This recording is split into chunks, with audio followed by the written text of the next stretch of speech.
Hello,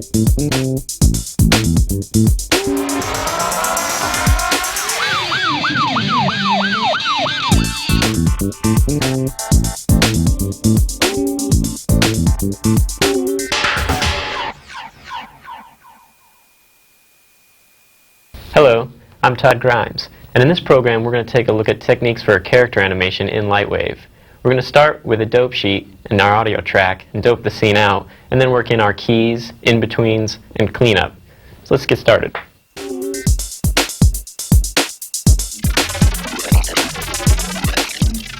So let's take a look at the scene that's been animated here. And essentially we're looking at our character here, and again he's kind of a ham actor. We're sort of setting up his personality here.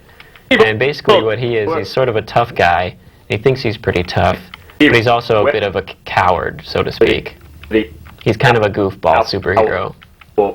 And you kind of want to, anytime you introduce a character, sometimes you want to have a scene that sort of demonstrates right away his personality and how he plays into whatever you're animating in terms of context. And this scene's sort of a good version of that. So let's go ahead and take a look at the preview here. So you can see he's sort of beware the owl man. He's sort of alert and strong, but he's also gets frightened easily. Evildoers, beware the owl man. And this is the end result of what we're going to get. Beware the owl man. Okay, so now what we're going to do is take a look at the scene, and we're going to listen to our audio, and we're going to dope the scene out on our exposure sheet. What we're going to do is basically use the audio track to find out what frames we want our key poses to land on. So what I'm going to do is switch to Premiere here, and I'm using Premiere to dope the scene out, but you can use any software that you'd like that can scrub audio. And I'm just going to go ahead and import our audio here. And just in our audio folder there. And it's the OM line. That's the audio of the character's voice there. Before I get started, I just want to make sure that I'm in 24 frame per second mode here. So in Premiere, I'm just going to go to the project settings, and I'll change this to video for Windows so I can put the time base on 24. And I'm also going to change the time display to frames so I can actually see the actual frame numbers that I'm on in the monitor here. Okay. And now I'm just going to drop the audio into the audio track here. So when starting the scene, we want to think about where we want the action to begin. Generally, you want to leave at least 5 to 10 frames of not a lot of heavy action right in the beginning of the scene, just to give the viewer a moment to get oriented with the scene, unless you're intentionally going for sort of a confusion, like in a car chase or an action scene of some sort. In this case, we sort of want to establish what's happening, let the viewer see the character before we have him really start doing anything too crazy. So again, we have quite a bit of time here before the character starts speaking, so that way we can apply some opening business, some action for the character to be doing here. So again, I wanted him to do a couple of takes in the beginning here. Let's reference the scene one more time. Now if you're looking right in the beginning here, he sort of does his two left and right looks there. So he kind of takes left, takes right, and kind of a couple of punchy little moves right to get started there. And basically this is what I sort of had envisioned in my head before I began animating the scene. So knowing that I wanted him to sort of act in this manner, then I try to figure out what frames I want these movements to fall on. So as I scrub through, let's head back to Premiere here.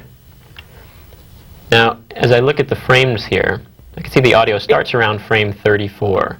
So I have 34 frames generally to begin moving the character, and I started his first take right around frame 8 or so, just to give that little buffer in the beginning of the scene to get the audience established, and to give yourself a few frames for doing dissolves and things like that.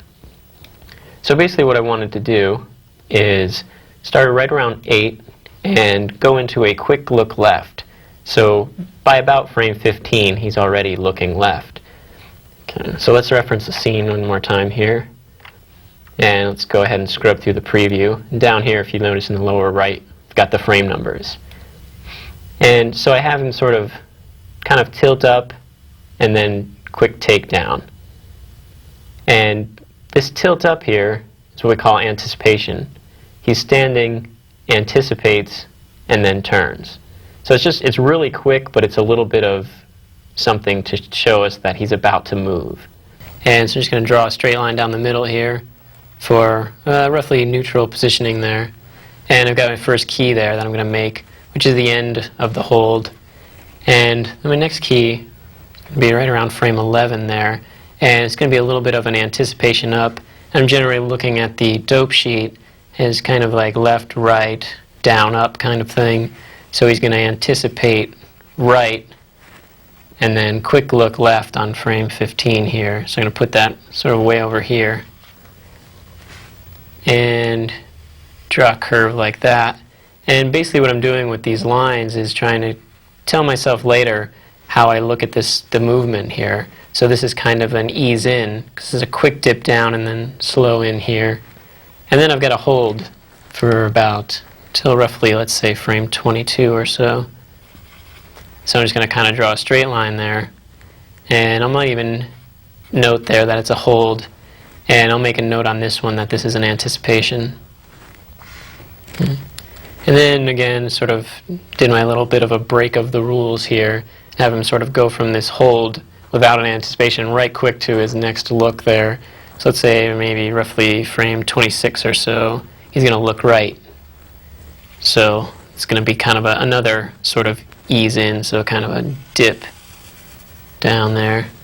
And you can even write, notations, ease in or ease out. And again, so he's going to anticipate right, quick look left, hold, quick look right. And then let's see, want to sort of, maybe I'll hold this for a little bit, but not quite a hard hold. Just going to have him work right into his anticipation for his next pop-up, as he says, evil.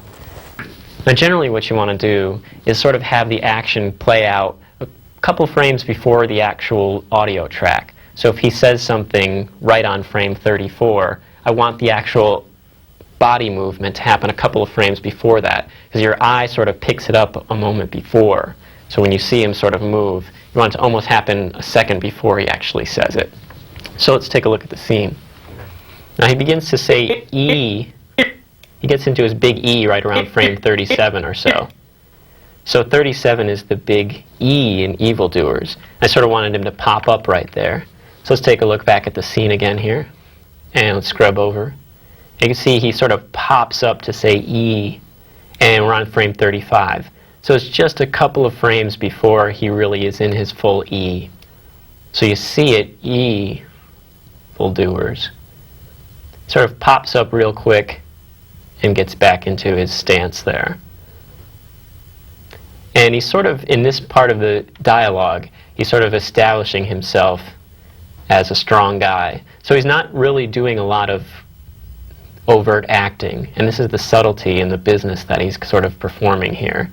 We kind of want him to be moving around, but he sort of not really doing anything too dramatic. Okay. And so what I did is I took a look at where his actual lines fall and what actions I wanted him to sort of be doing there. So he says, evildoers, beware the owl man. And he sort of bumps up there as he says evildoers. And then there's this sort of bit of a pause here before he says beware. So I noted on the dope sheet that I have a bit of a hold between roughly frames 65, 66 through 76 or so before he starts to say beware. And in that part of the scene, I just sort of have him moving a little bit, but preparing to say his next line. So let's reference the scene here. And I marked on the dope sheet what frames I want him to start moving. Now let's take a look here. And let's just go through. After he does his take, does a little anticipation, and then pops up into his extreme pose, then comes back, and sort of settles into a pose there. And then we come forward to roughly frame 70, 75 or so, because again we're going a little bit ahead of the audio here, and he does his anticipation, and then quickly snaps his arms to his wrist. So I had a little bit of an anticipation on frame 76, just a frame or so before the actual animation. And I noted 73 as the last frame of the hold. So he gets into his anticipation, and then he sort of pops up right at around frame 80, 81, 82. That's his next key. So anticipation, key, and then settles again. He kind of pops up as he's speaking his line. Again, I sort of have a little bit of a pop-up right at the word ow. So he's got to settle up until about frame 88. And then in the anticipation right around 92. Here's his little anticipation. And then another extreme pop-up at 95. So basically every time I have him doing sort of an intentional movement, an extreme pose, I preface it with a little bit of an anticipation. So he anticipates down, pops back up, settles again. And then it gets into the fun part. After he said his line, he feels big and bad. Then he gets into, I have sort of a bit of a settle, a hold, up until frame 124, 125 or so. And then he pops down into his extreme take right here. So he does a little anticipation, pops up into his take. It settles into this sort of scared girly look here. And I held that for about 10 frames or so. And then he just kind of gets so scared he's out of there. And these last few frames, you might notice if I scrub through it here, it's just about each frame is completely different. It happens so fast, we just kind of whip him out of there. Okay. But as he goes into his little run here, he's got his hold, then an anticipation, then his dart off. Okay. So let's take a look at the scene again in its entirety. Evildoers, beware the owl man. And there he goes, running off. Evildoers, beware the owl man. Okay. So I've marked on the dope sheet here each frame that I have the key poses fall on. And then what I'm going to do is take the dope sheet and go into the software and go to these frames and make a key for the character so I can begin posing him in these key poses.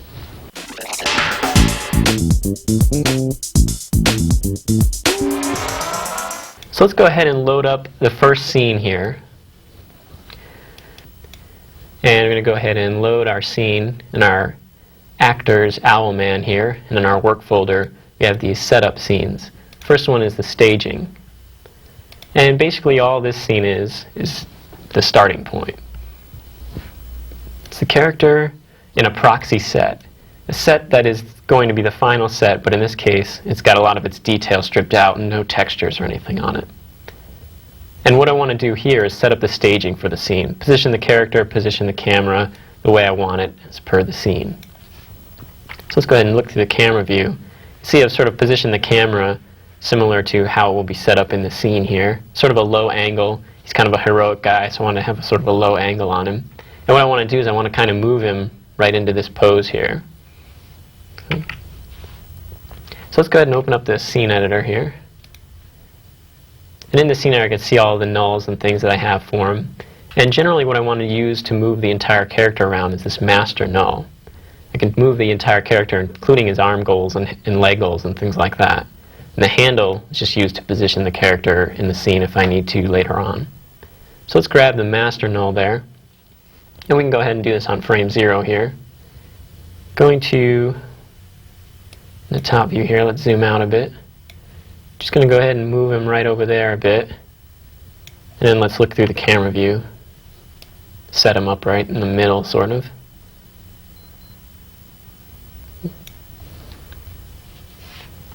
And I have auto key on, so since I'm at frame 0, I don't have to make a keyframe there. He should just stay.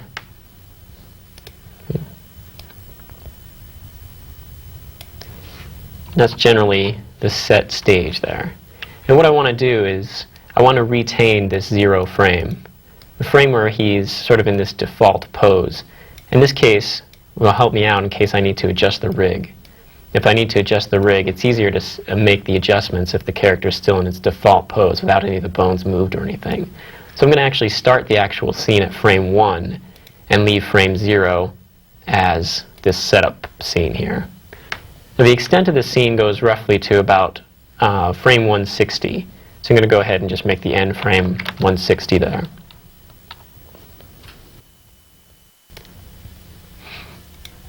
Okay, so let's take a look at the graph editor real quick here. What I want to do is come over to the Options tab. And when I start to make the key poses, for timing purposes, I want to be able to view the animation just snapping to the key poses. So I'm going to make every keyframe what's called stepped. So I go to Default Incoming Curve and scroll down to Stepped. This way, every key I make won't change until it reaches the next keyframe. So it'll hold whatever pose I make until the next frame. So let's just go ahead and say OK there.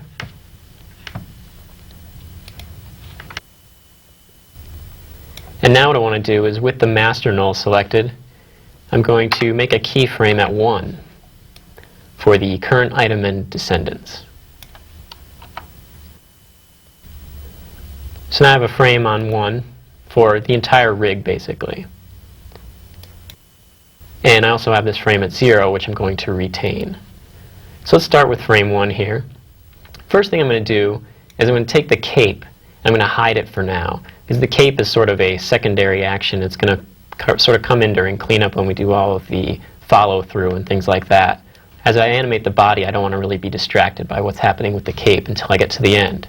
So let's go ahead and open up the scene editor and hide the cape and its bones here.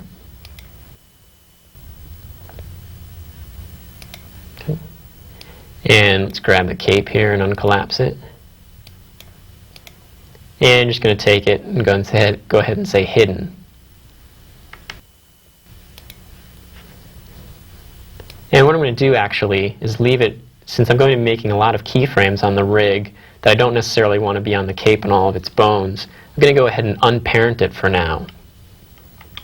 So let's go ahead and open up our general options panel here and make sure that parent in place is on, and make sure you're at frame 0. And I'm just going to hit M for the motion options here. And let's go ahead and hit unparent. That should stay right where it is since we had parent in place on, but for now it's not actually parented to the rig, so we won't make any keyframes on it.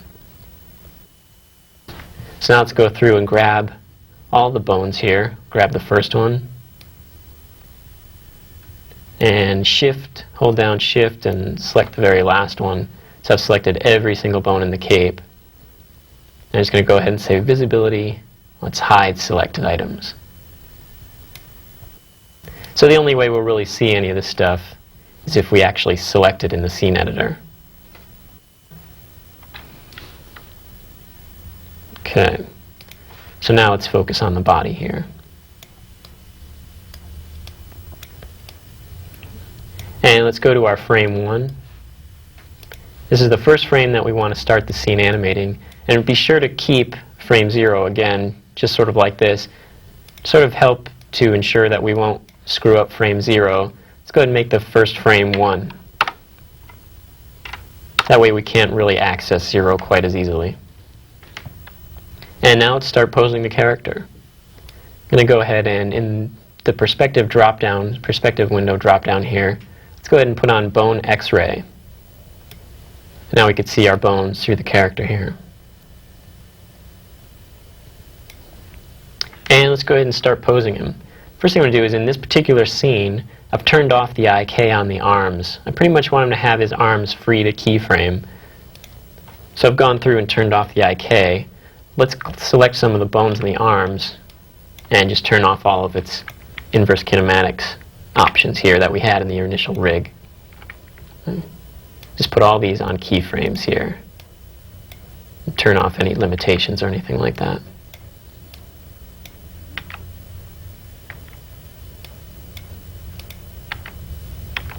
And the wrist was our goal-oriented bone, but we're all set there. Let's do the same thing over here. Grab the bone, M, and we'll just go through. Turn off the arm IK.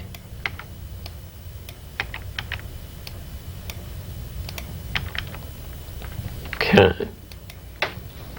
And let's start posing him.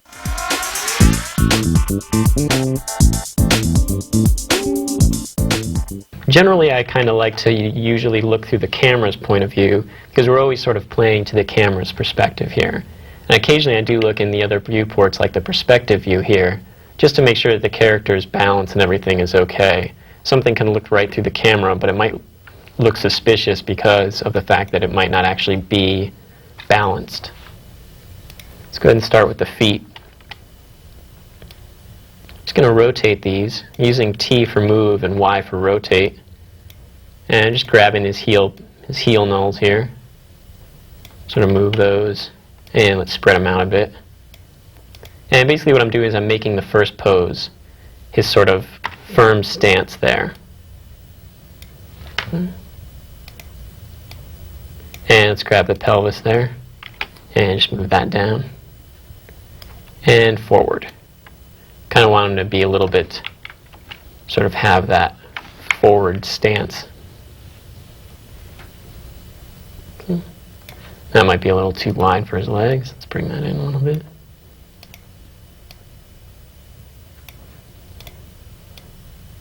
So I want him to have that sort of pelvis forward, back sort of arched feel. Another thing, let's go ahead and open up the scene editor again.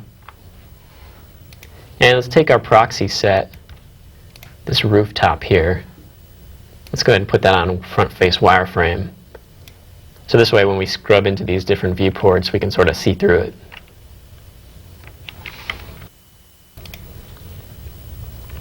And I'll grab the pelvis again, do a little bit of a hip rotation there, and maybe a little bit of a rotate. And I'm going to kind of crank his spine a little bit here.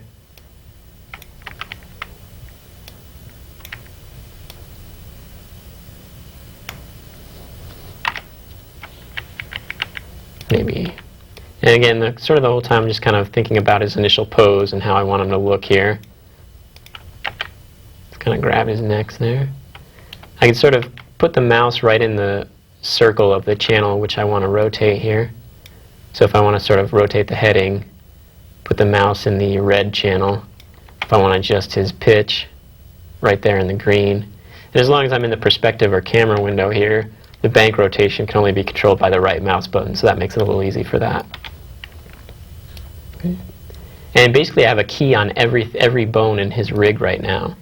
So I can just go ahead and move it almost like an armature, sort of setting him up and getting him ready to animate here. And just kind of move him back.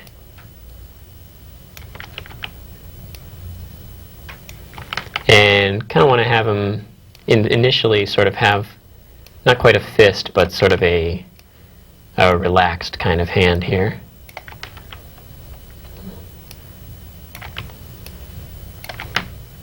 And again, this is his initial pose, so I kind of want it to be strong.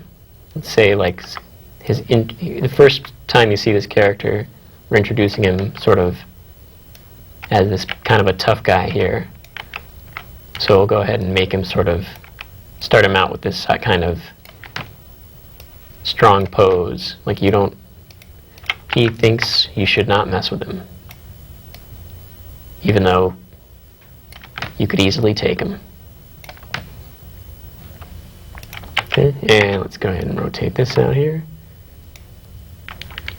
And maybe a little bit back more. All right. And the whole time I'm working the pose, I'm just sort of analyzing it as a whole, seeing the feeling I get from it. Maybe bring him forward a little bit here.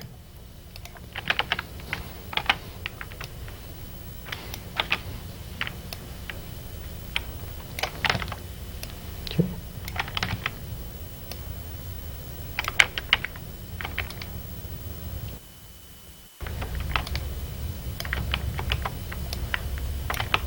And let's go ahead and rotate his fingers. Let's take a look in the perspective window here. Let's grab his wrist, go in the perspective window. And sometimes to make things easier, you can sort of use these multi-selection functions. For instance, in bending his fingers and things like that, you just move his middle finger here.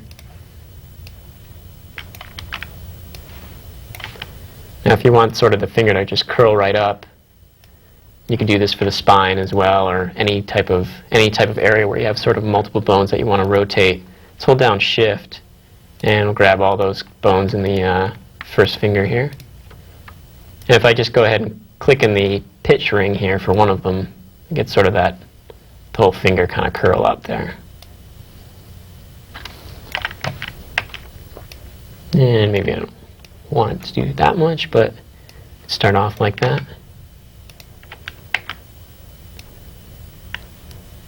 And generally, sometimes with the pinky, I'll move that bone as well. As you start to sort of curl your hand, sometimes you get that bone in there. That's the initial pinky bone to rotate. There we go. And let's just edit his thumb here. So this is basically like key pose number 1. His initial pose. Let's move his arm back a bit here.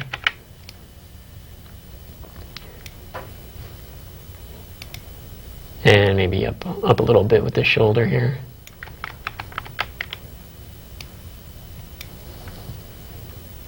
And let's rotate this one. Again, I'm sort of looking at the whole pose as I go through here. So I'm kind of looking at everything and then just kind of going through and changing the things I want to change. Yeah, let's take a look. He's sort of looking forward here as he begins to say his line. Okay, so let's go ahead and say that's key pose number 1. Let's save the scene here. This is the initial scene that we're going to start animating here. Just go ahead and say save scene. Oops, we want to save scene as here. So we can make a new name for it. And let's just go ahead and call this one Animate 01. And as we go through, we'll save each one as a successive 02, 03. And be sure to save pretty frequently. Just every time you make a pose, it's a good idea to save. Okay, so now I've set up the scene and created the initial key pose. And when I start the scene, what I'm considering initially is the staging, the placement of the character and the camera to best convey the idea in the scene. And then as I go through and create the key poses, I'm constantly thinking about the character's performance, how I want him to act, and how I've envisioned it in my head. So rather than going through and continuing to manipulate each bone into each pose, I've gone ahead and made a few more keyframes here. Let's take a look. I've taken frame 1 and gone ahead and basically copied that frame to frame 8. It's kind of a hold in the beginning of the scene there where he's not doing much. And again, basically all I'm doing is selecting the master null and doing the create key for current item and descendants. And that basically makes a key for the entire rig. And then what I've gone ahead and done is reference the dope sheet and created my anticipation pose, frame 11.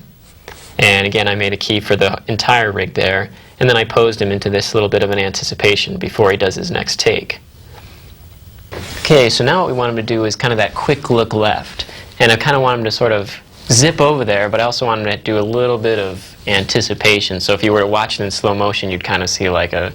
So I kind of have him go, whip. Now I've already made the anticipation pose where he kind of backs up a little bit.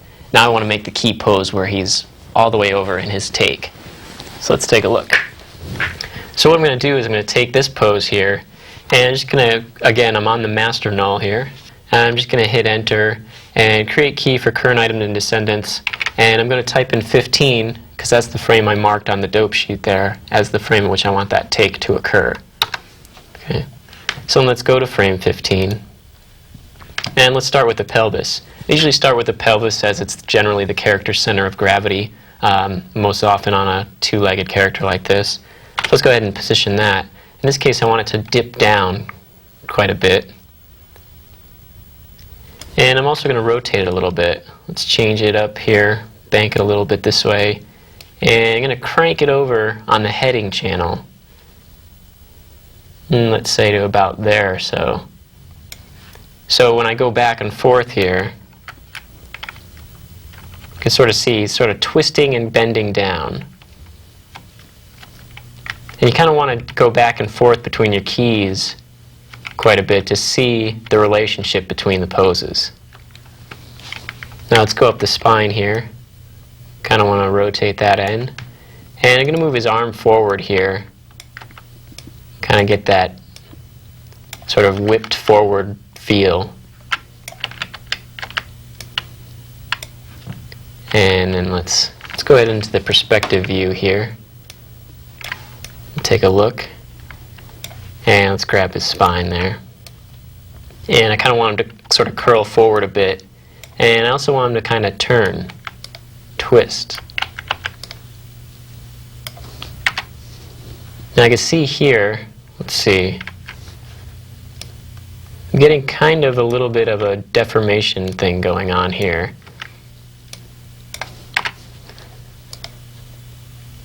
Where normally we might be able to get away with it, but in this case we're sort of looking right at camera.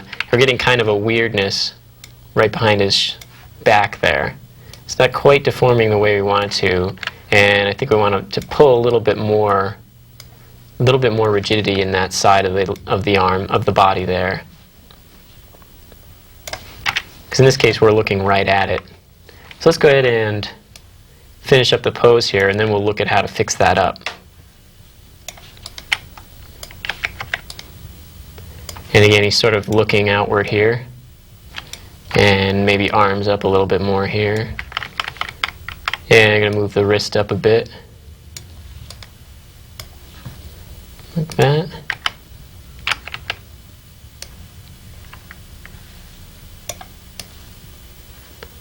And let's go ahead and bend his elbow there as well.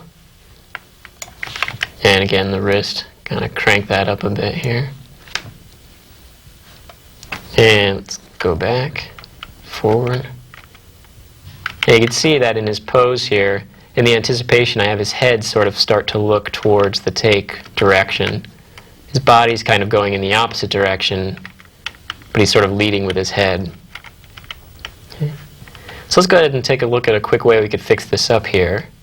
What I'm going to do is I'm going to go ahead up into the upper right corner here, and let's hit the modeler button. Go back into the modeler here on the character. And since I have the character selected, he comes right in here. So what I'm going to do is I'm going to add a couple of skelegons to his rib section. So if you have any skelegons in him right now, go ahead and clear those out. So we want him to have just the skelegons that we're going to add now. Okay. So what I'm going to do is I'm going to come over to our Create tab and find a Skelegons button there. And I'm just going to kind of, somewhere in here in the top view, click out and drag a skelegon. And I'm not too concerned with placement just yet because I want to set value it and things like that. So let's go ahead and grab the points of that skelegon. And then Control V. Let's set value them to 0 on the x-axis so we make sure that the bone is completely lined up. Okay.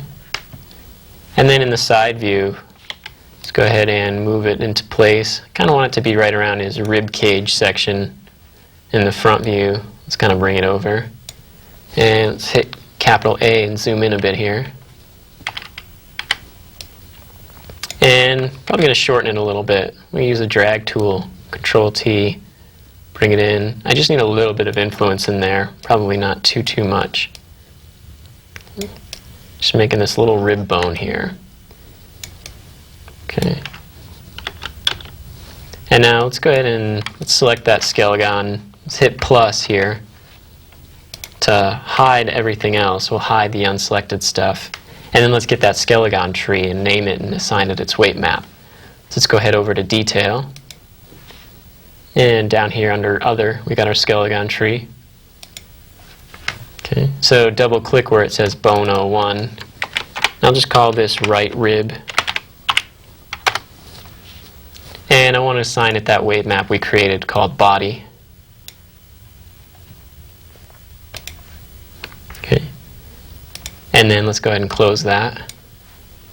And let's mirror the bone over so we have a left side as well. So Shift V, and then let's hit the numeric button here, N. And that's right where we want it, X, 0. So hit spacebar. Now we've got 2 ribs. Let's open up our skelegon tree again. Unfortunately, this panel isn't non-modal, as they call it, meaning you can't do anything unless you close it. So we have to sort of keep opening and closing it when we perform functions like mirror. So we're just going to take the second one there. I'll call that left rib.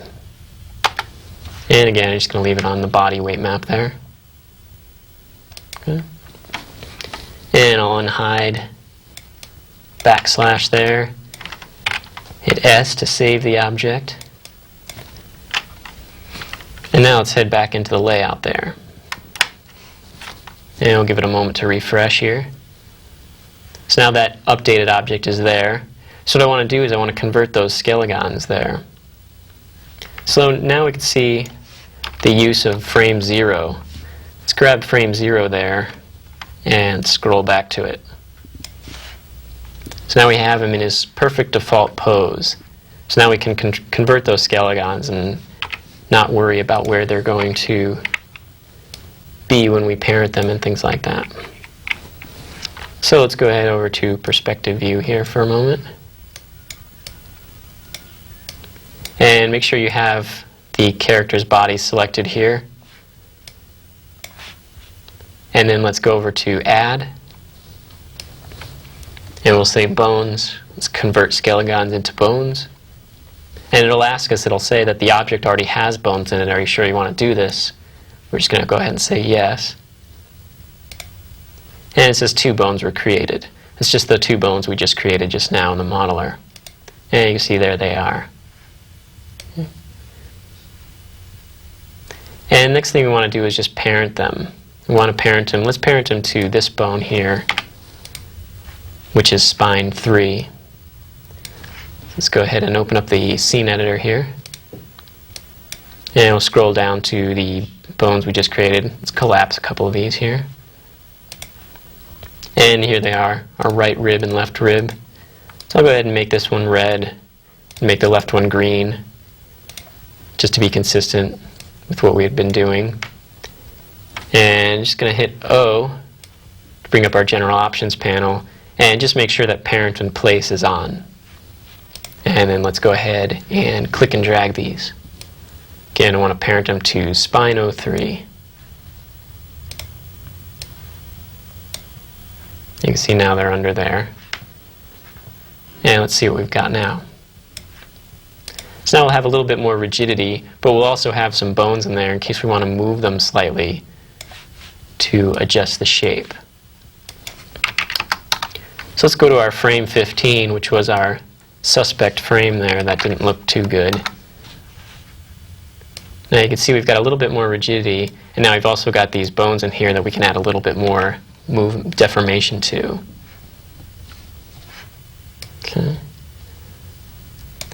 So since these didn't exist when we originally created these keys, let's go ahead and grab the master null again.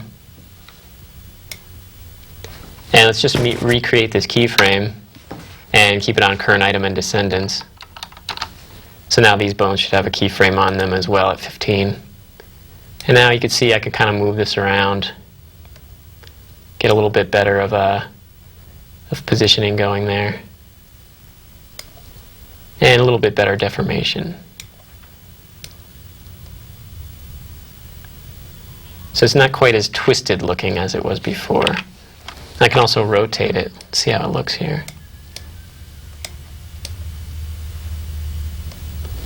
I'm not too concerned with the position of these bones, only because they're not, they're not really bones that are going to move his arms or anything like that. They're just sort of a little bit to add a little bit of rigidity. And if I want to edit it a little, I can also move and rotate them around. But now I'm getting a little bit more, a better deformation there than that really tweaked sort of stretch I had in the initially.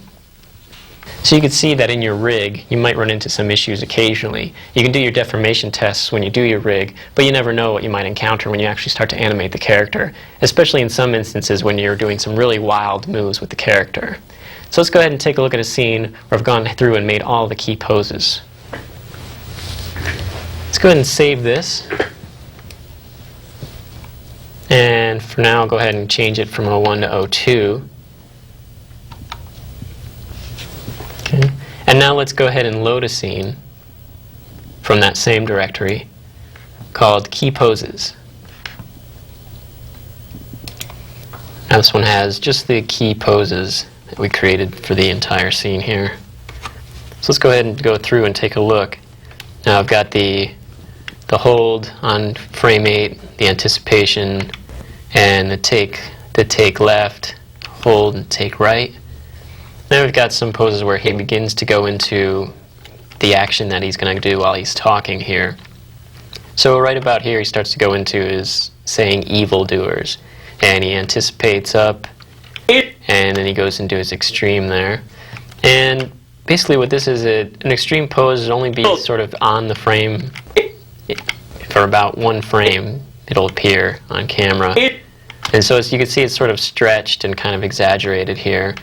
Let's take a look at some of the bones there. I'm going to go ahead back over here and put on the bone x-ray mode again. And you can see I've sort of squished him out a bit here and lengthened his body. And I'm kind of looking at sort of his line of action and how I wanted him to sort of stretch upward.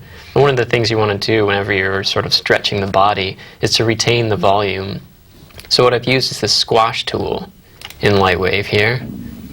And you can see if I select the tool and let's select one of the bones here. And if I grab on one of the handles, you can see how it sort of squishes the leg. But at the same time, it scales it on more than one axis. So as you stretch on one axis, it sort of shrinks it in on the other. So it kind of retains the volume, or at least attempts to do so. So let's see, like if I were to do it on the head here, let's just push it way out there, and you can see it sort of gets skinnier as it goes out and kind of gets fatter. So basically what I did is I sort of posed him, and let's go ahead and reset that. And then I just kind of took the leg and sort of squished it out a bit so it would stay on the ground but also kind of get stretched a bit. And again, this is sort of it's impossible to really do that to your body, but in the course of animation, that shape change is what we're after there. So when we scrub through, he sort of gets a little bit squished upward and then sinks back in here. So if you look over in the lower left here, you can see that what happens to the scale. I've got this thigh bone selected there. It's normal, and then it kind of squishes, and then it kind of comes back down again. And then he's got a settle there, and this kind of long hold here, and then another anticipation here, and another key. So he kind of anticipates and snaps into his key pose there. And I didn't really do much stretching here because this is sort of a more subtle key, and he settles into that. And this is right where he says beware. So he says beware. And then another little anticipation before he says owl. So it's the owl man. So again, it's anticipation, key up, and key back down. And I put all these key poses on certain frames as per the dope sheet that I had made. So all of these timings were based on scrubbing through the audio and listening to where the certain syllables of the line fell. So I had a sort of a 88 as a settle, a little bit of an anticipation at 92, spring up at 95, and then back down to a settle at 102. And then again up until 126 for about 20 some odd frames, he's got a bit of a hold there where he's just sort of standing there, sort of assured of himself. And then he gets into his next take there. So I've held up until 126, and then I've got a little anticipation here at 130, where I've sort of sunk him down a bit. And then another one of these elongated, squished up kind of poses here at 133. So he kind of dips down and pops up. And again, I just sort of adjusted using the squash tool to kind of get some of this extreme squishing going on here. And you could push it even further. Again, it's usually good to sort of push it almost to the point of looking ridiculous, because you can always scale it back. Even if his head sort of leaves the frame or something like that, it just kind of really get that broad change. So when you see it in the animation, your eye sort of picks up on that boing kind of feel to it. And again, with the squash tool, not only does it just scale a bone on any one particular axis, but it sort of counter scales it on another axis to retain that volume, or at least attempt to anyway. And then he goes up from there back into this sort of settle here. And I'm thinking about the character's performance, whereas let's go back to here. He's sort of standing firm and tall and strong, and he's sort of beware the owl man. Then he gets a little scared here. He comes back down into this pose. And generally, I'm looking at the character's performance here. I kind of want to convey the attitude that he's now frightened. So rather than being sort of this strong stance here, he gets a little bit more of this sort of scared look here. And I've kind of bent the knees in to try and convey that and pulled the arms up to his chin and things like that. Try and give him that look like he's afraid. And of course, as of yet, there's no facial animation on his face to help further that emotion. But a good way to tell if you're on the right track as far as your animation goes is whether or not you can convey the attitudes without having to do any facial animation, almost like you're miming the emotions here. And then another anticipation. He goes from here and does a little hold, anticipates, and then sort of goes into his takeoff pose. Now again, this is just a few frames, so 3 frames from here to here. And basically what I'm doing here is I'm just having him sort of take off. And again, I sort of did that whole stretching out of the leg here. Let's go ahead and select his thigh. So if I reset that, you can see that the leg sort of disjoins itself from where it was. And I kind of didn't want it to sort of leave like that. And at the same time, I want to enhance the effect of him springing away. So I've just kind of squashed these bones here.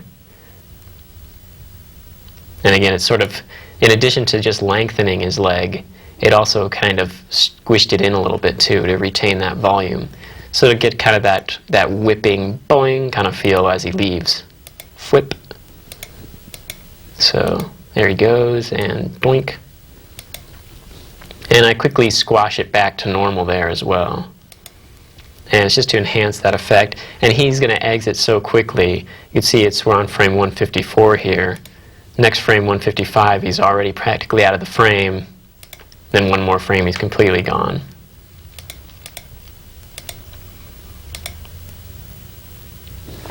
So, blink. So let's go back to the beginning here.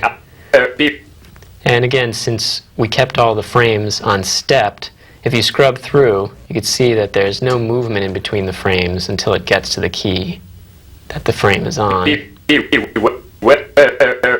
So let's go ahead and run a preview and see how the timings look. I'm going to go ahead and say, let's say, make preview. And I'm going to go from 1 to 160, the end of the scene there.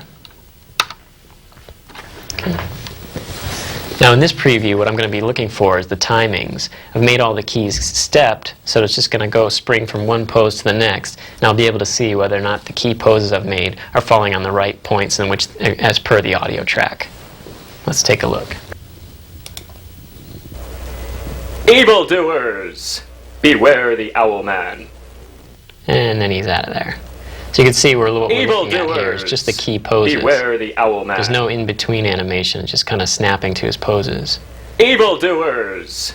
Beware the owl man. And what I'm looking at is just whether or not those timings are on with the audio. Beware the owl man. And it looks pretty good. Again, we sort of made it so that he kind of acts a little bit before we actually hear the audio there. So once we have these timings exactly where we want them, Evildoers! we're ready to go in and make our in-betweens. Beware the owl man.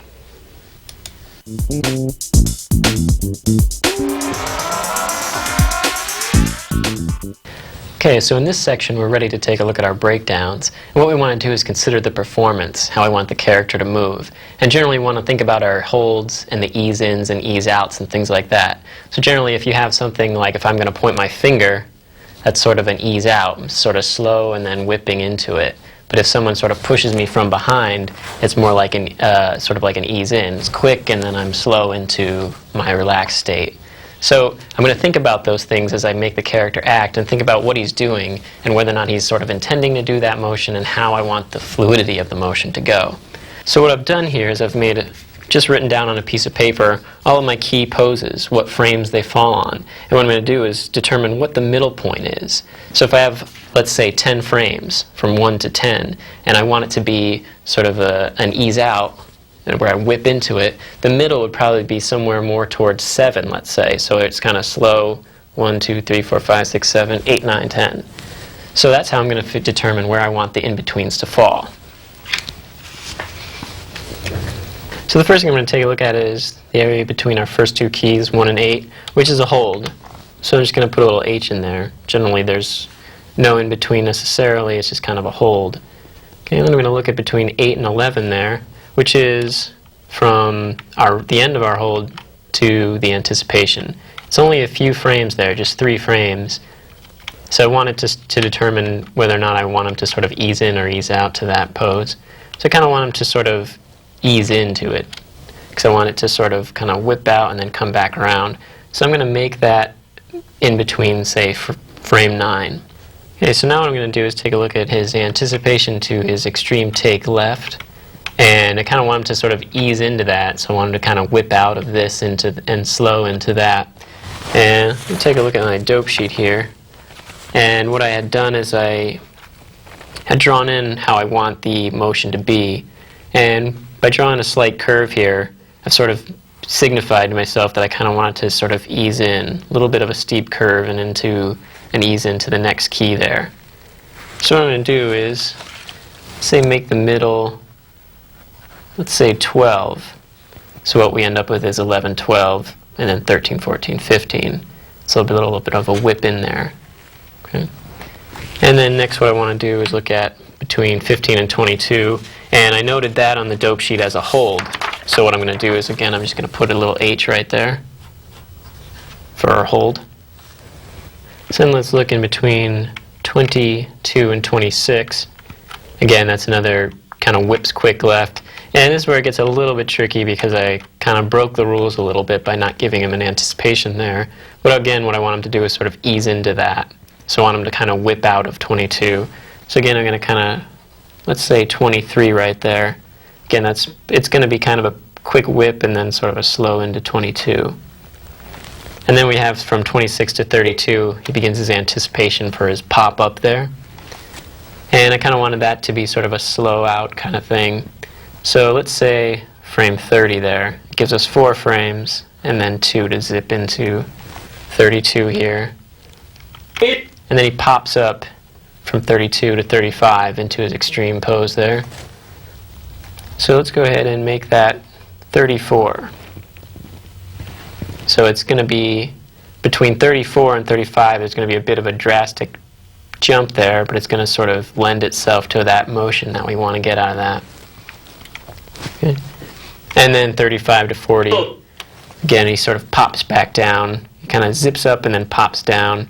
So I kind of want that again to be sort of an ease in to 40. So let's for now call this 36. And we can always adjust these timings once we start looking at previews and things like that. Okay. And then 40 to 48 is sort of just a settle, kind of almost like a hold. Let's just go ahead and call that 40.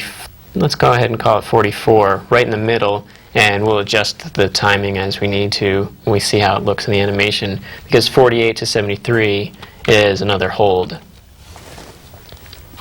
And it's kind of a long hold, but it's sort of establishing his next line there, beware the owl man. So after he sort of said evildoers, he's kind of in between this second or so here, he's just kind of standing strong. And then he sort of whips into his next line, which is beware. So between 70 and 73, I kind of again wanted to sort of be between 73 and 77. I kind of want it to be an ease into that. And we have a lot of sort of 4-frame intervals here.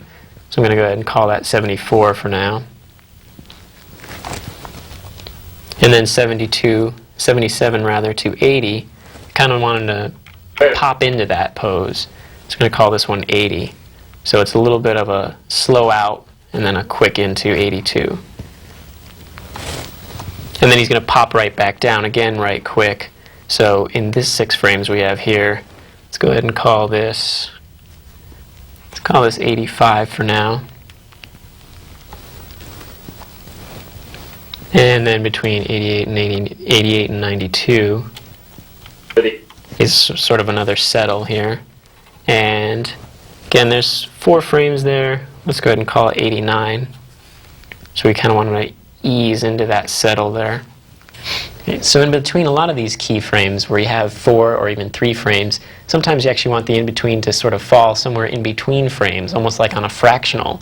And you can use fractional keyframes in Lightwave, but I like to avoid that if I can, because I don't like to have any of my key poses or in-betweens beyond frames that aren't actually going to render. So let's take a look. What I want to do, let's look at frame 92 to 95 here. Now I'm going to sort of pop up into 95, and I've only got 3 frames in between there to work with. So I sort of want the in-between to fall right around 93, but yet at the same time I want it to be almost as if it were a little bit closer to 94, somewhere just slightly in between. So what I'm going to do is in the breakdown, in between these 2 keys here, and rather than put the midway line right in the middle, I'm going to move it slightly up from center, and maybe I'll even just put a hash there as the middle, and put 93. So now I know that I want it to be on 93, but I don't necessarily want it to be right in the middle. So when I get into the graph editor, rather than adjust the key right to the middle of between the 2 keys, I'll have it slightly off, more towards 92. Okay. And now let's look between 95 and 102. It's just kind of a settle there. So let's see. Let's go ahead and call that 97, because you want them to sort of pop up and then pop back down right quick and then settle into 102. Okay. And then between 102 and 126 is going to be a hold again, where again it's sort of a long hold. I might just have him move a little bit, do a little bit of action with his head, something like that. But this is right before he goes into his quick take. Okay. So then what I'm going to look at is the next frame, which is our anticipation of 130. From 126 to 130, I kind of want to pop down and then sort of slow into that. So I'm going to go ahead and mark this again. Let's say 127. And then 130 to 133 is going to be a quick spring up into that. So what I'm going to do is I'm going to put the middle at 132. So it's going to be a wink way up into that. And then just like he popped up quick into that, I want him to pop back down out of it. So between 133 and 137, I'm going to go ahead and write 134 in there. And if it looks too jumpy when I go into the animation, I can always adjust these keys a frame or 2 as needed. Okay. And then again, 137 to 148 is kind of a hold. Might throw some secondary action in there. Okay. And then 148 to 151, I want him to sort of zip into that. And then he's going to zip into that and then kind of quickly make his exit there. So let's go ahead and let's call that in between 149. A lot of just 4 frame intervals here, so where a lot of our in-betweens are falling only a frame away, and we'll just adjust the timings as needed in the graph editor. And between 151 and 154, of course, I want him to sort of whip out real quick. So let's go ahead and say, we'll call that 153. So there's 2 frames on one side, 1 on the other, so it's kind of whipping, whips out of there. And then of course the last frame, 155 and 156, there's no in-betweens, there's no frames in between there, he just sort of makes his exit real quick there. Okay, so now that I've done the scene and broken down all the in-betweens, I can go ahead and actually create the keys for these in-betweens on the frames that I've determined in the breakdowns. And this sheet is just sort of a reference now. It's kind of guesswork until we actually see the actual animation. So we might be actually changing some of these timings when we start running previews.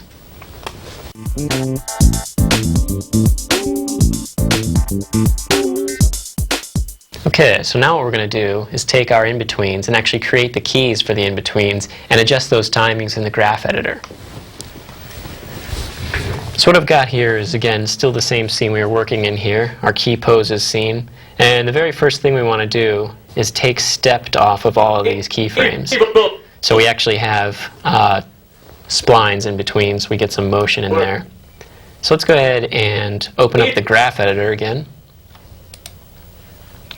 And down here, where we have all of the items within the scene, let's go and grab our Owlman active body and go ahead and double click on it. And that just dropped everything underneath him into our channel bin here.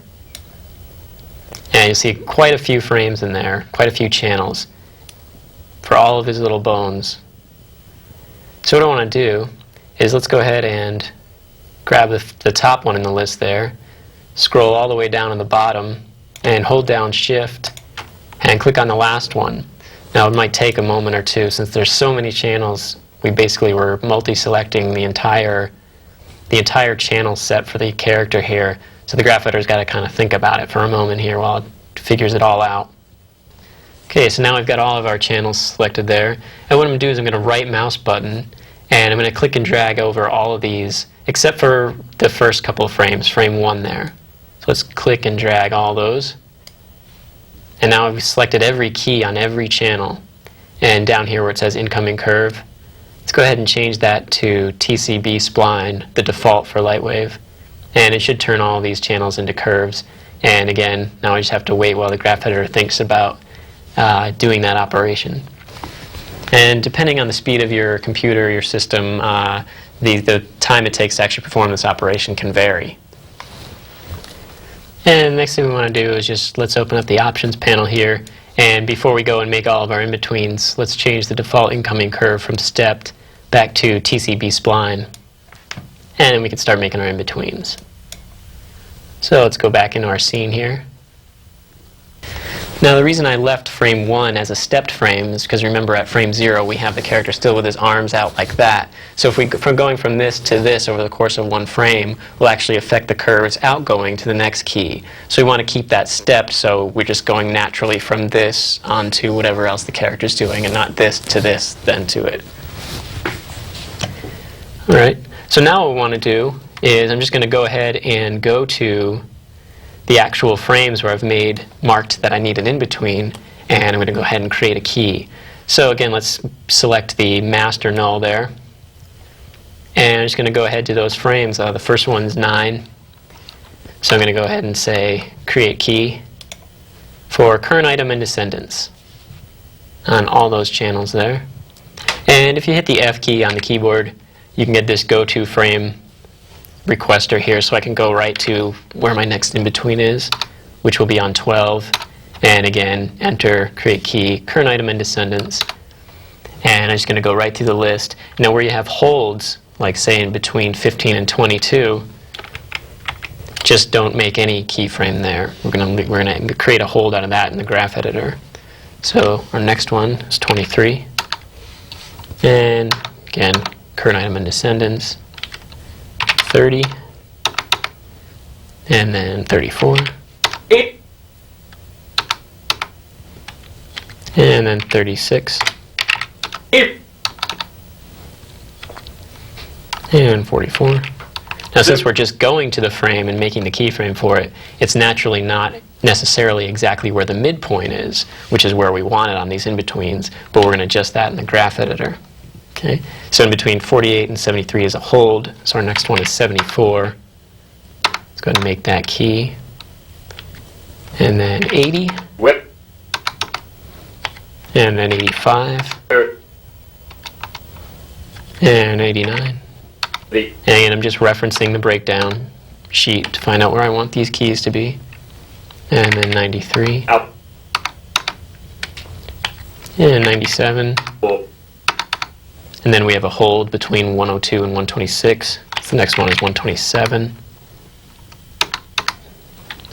And then we've got 132. And then we've got 134. And then a hold in between 137 and 148. So our next one is 149. And then we've got 153. And another thing you can see right off the bat when you start going through is that in between the keys, for instance this anticipation and this takeoff, you see the in-betweens look kind of funky. And what we're going to do is, in addition to adjusting them in the graph editor to make them the midpoint, we're also going to sort of clean up their look there, to get them sort of looking like the right pose. So now let's go back into the graph editor here. What I'm going to do is go back to frame 1, and let's open up the graph editor. Now what I want to do is adjust all of the channels for all the bones within the character here. The first thing I want to do is set up a couple things within the graph editor to make it easier to work with, as well as work better for what we're doing, particularly in creating the in-betweens. So let's go ahead and click on the Options button there. So let's go ahead and turn that to TCB there. And then there's a couple other things we want to click in here. Let's go ahead and turn on Lazy Layout Update, which essentially any updates we make within the graph editor, the layout itself won't try in real time keep up with us, because that way it sort of bogs you down a little bit. And what I'm also going to do is click on Track Item Selections and Fit Values when selected. And then let's go over to Display here. And let's make a custom point color. And I usually like to make it black, just to make it sort of really stand out. Okay. So now you could readily see where the keyframes land. So let's go ahead and down here in our channel, in all the channel bin here, let's double click again on the OM active body there. And that puts everything into our graph here. And let's add one more thing here. Let us hide background curves. Okay, so now as we scroll through the channels, I'm just sort of hitting the down arrow on the keyboard. See all the different curves that we've got for each of the different channels for each bone. So what I'm going to do next is start going through all these channels and removing the ones that I don't need to edit, specifically the ones that look like this. Basically have keyframes but no actual movement or motion or change in translation or rotation. And I could start off with ones that I know for a fact that I don't want in there, which are all the keys that involve the actual body object, because we've moved the character around using the bones and not so much his actual body object. So I'll grab all the channels that involve his body here, Shift Select, and just Shift D or capital D, which is Remove Channels. And then you can use the fit button, like in the modeler A, to sort of fit the channels. And you can see, for instance, this channel has curves on it. This one does. This one does. And then we get to this one, which does not. So any ones I see like that, I'm going to Shift D and remove them. And what I'm going to do is I'm going to take over here, I'm going to scroll way down to the bottom. And I'm going to start at the bottom because generally when you remove a channel, it brings you right up to the next one up. So if you start from the top, you keep having to pop down every time you remove one. Whereas if you start removing from the bottom, you just go right up the list. And I know these rib ones, for the most part, are all pretty much straight lines, or should be.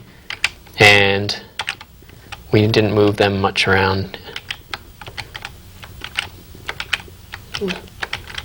And again, anything you see as a straight line, go ahead and remove, and just keep going up the list.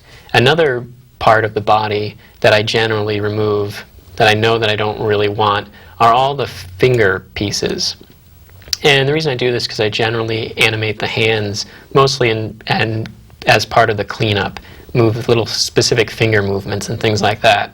So I'm going to go from everything just below the wrist. So I can, let's say, grab index. I'm on his left hand here.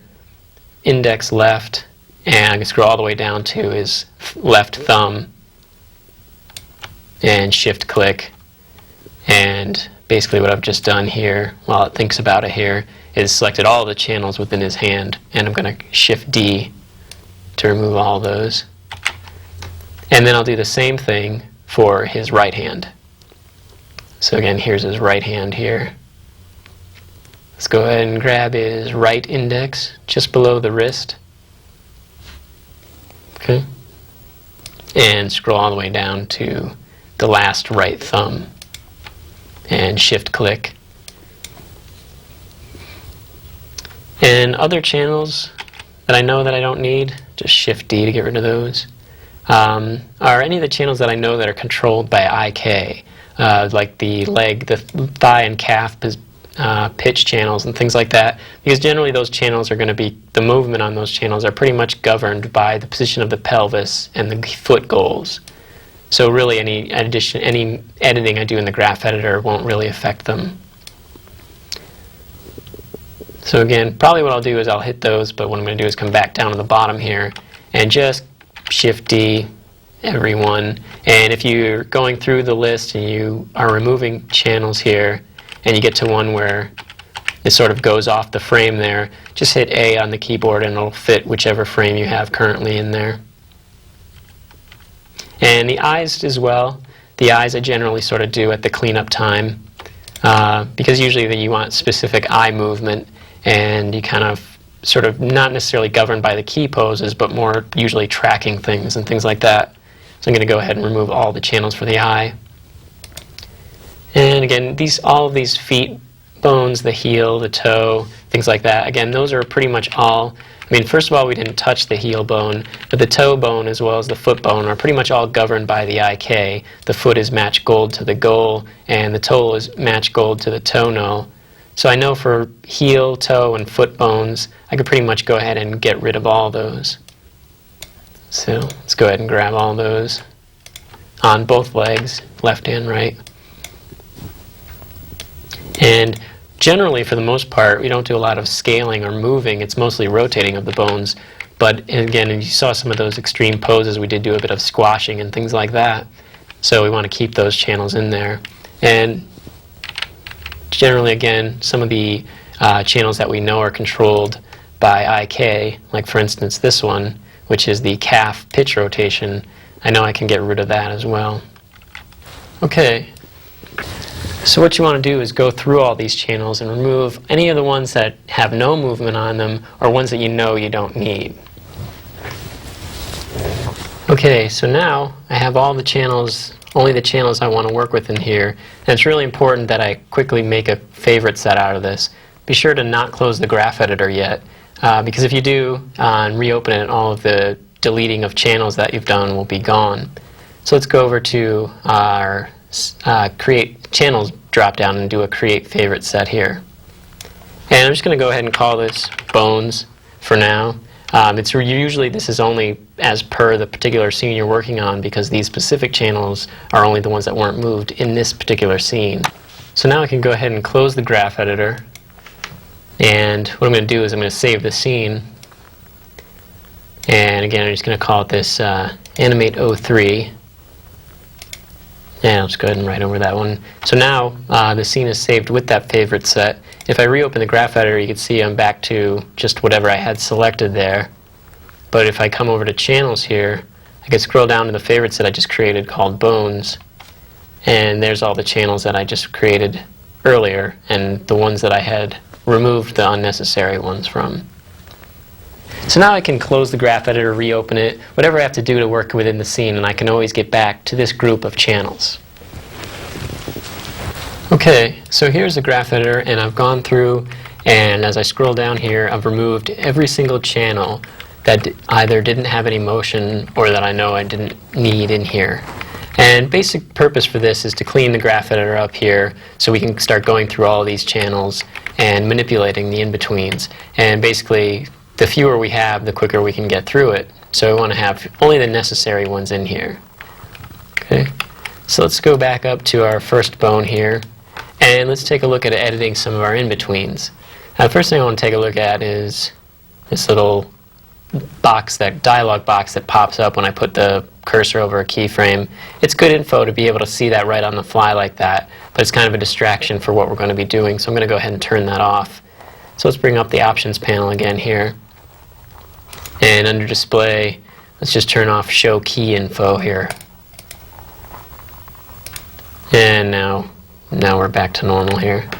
So the first in-between we have in the scene is frame 9. So what I'm going to do is focus on that frame, and one of the things I can do is click back on the layout here and use that F key to just go to frame 9. And you can see in the graph editor, the line right here puts us right at frame 9. So what I'm going to do is I'm going to right click out and select a few of these keys right in this region here, and I'm going to go ahead and hit Shift A, and that's basically fit selected. And what I'm going to do is just look at frame 9 here, and basically what I want again is this is 8, 9, and then 10 and 11. What I want to do is, since this is my in-between, I want to take this value and move it up so that it's halfway between this key and this key. So this way I get sort of this I want it to be an ease in, so now I have sort of a steep into a slow ease in. So he's kind of whipping into that. And the same thing for the rest of the curves here, just kind of somewhere in between, right in the middle section of these two keys. And I'm just going to go through, and if they look like they're relatively close on the same plane, just get it right on that same line there. And any of these bumps and things like that that might cause weirdness in the animation, we could fix up during cleanup. Okay. And I'm just going to kind of scroll through all these and just go right down the list here.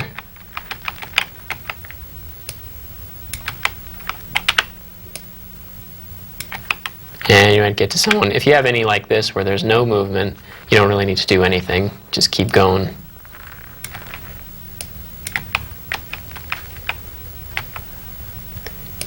And some of the channels, depending on what's happening in the animation, there might be no movement there. Again, if you have sort of somewhere halfway between these keys.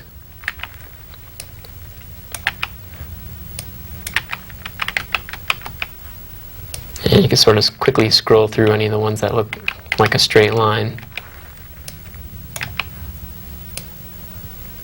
Somewhere in the halfway point. And you can kind of eyeball it, somewhere halfway between the two. And basically what I'm doing is I'm just adjusting the values to the actual rotation or scale of the bones.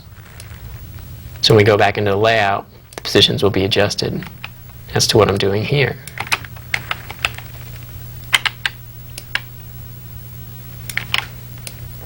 And what you want to do is keep going down the list till you reach the bottom, scrolling through each one of them.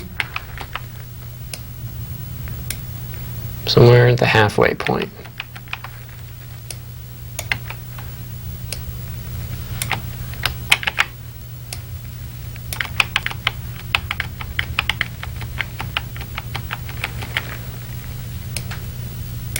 And depending on what's actually happening to that particular channel, the distance could be vast or not so different here.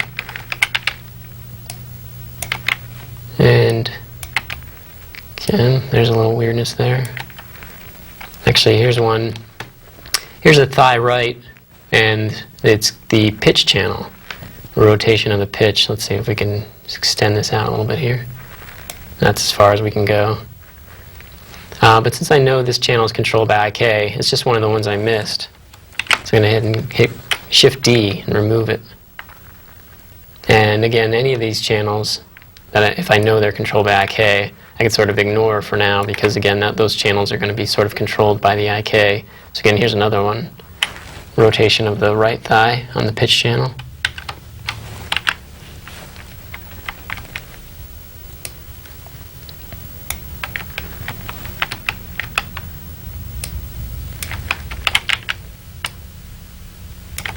You're just going to go right down to the bottom of the list there. And that's that. So now what you want to do is go through every key that's an in-between, 12, 23, 30, and so on, and go through that same process. Go through each channel and position the key so that it's somewhere in the middle between the two keys on either side of it. And now let's take a look at how to do a hold in the graph editor.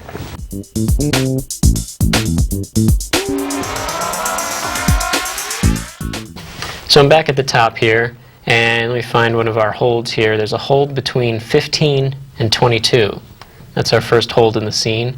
So let's go ahead and in the layout here, just double click on the layout here, and I will go to frame 22. And in the graph editor here, let's grab some of these keys. Control A to zoom in a bit here. Okay. And what I'm going to be looking at here is positions between 15 and 22. And again, I want it to be sort of little motion in between there. If I scroll through, you can see we've got a little bit, because of the way the splines work, we've got a little bit of bump going on in between each of these. So let's go start at the top, and what I'm going to do is take the two keys on either side, 15 and 22. First I'm going to sort of make note of the channel coming in here, and I'm going to select those two and make them Bezier splines rather than TCB splines. And now I've got these little handles here. Okay, and let's zoom in a little bit here.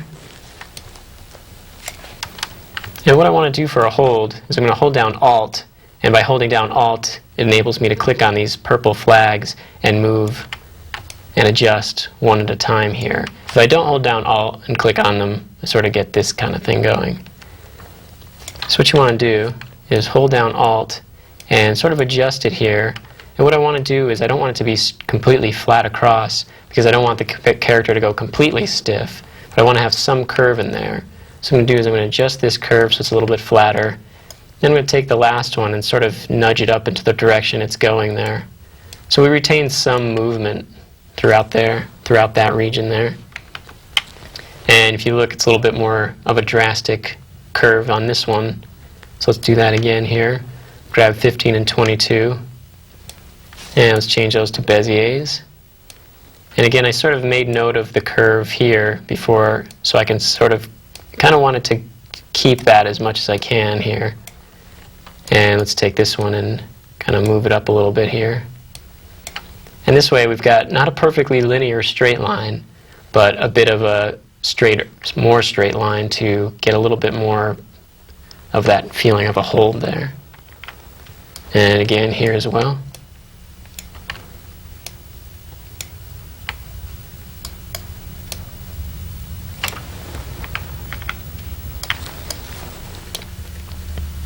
And let's zoom in a little bit here. If I zoom out and kind of move in here, you get a little bit better feel of the curve that we want to adjust here.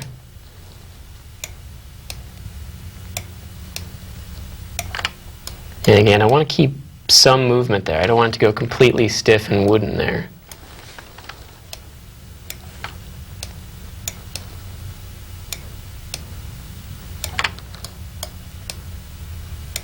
See how it's sort of, it no longer has the big bump up here. It just kind of comes up and then eases into more of a steady line there. So we want to basically alleviate any of this overflow curve here.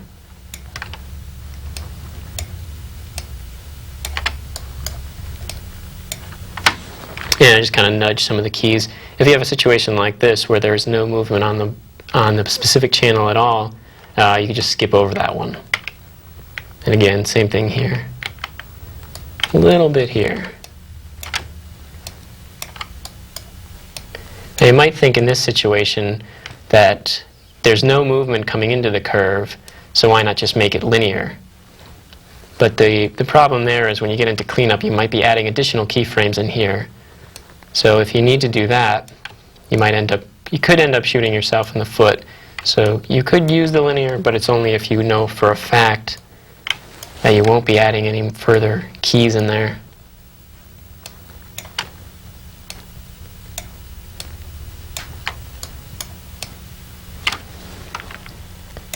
Okay, and let's see, there's another one here.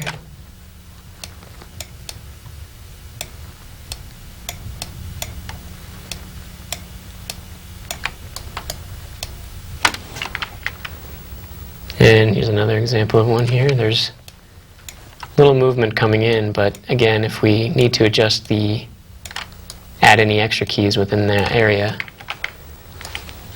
we want to keep it sort of smooth flowing there.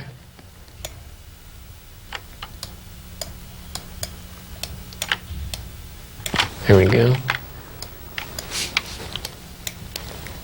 So the process of creating the holds takes probably a little bit longer than doing the in-betweens.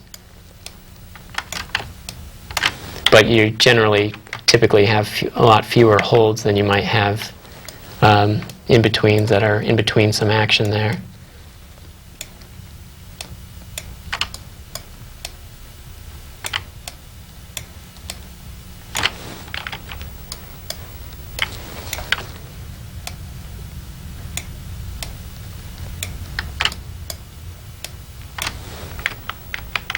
And again, any of the lines like this that are completely straight, just pass right over them.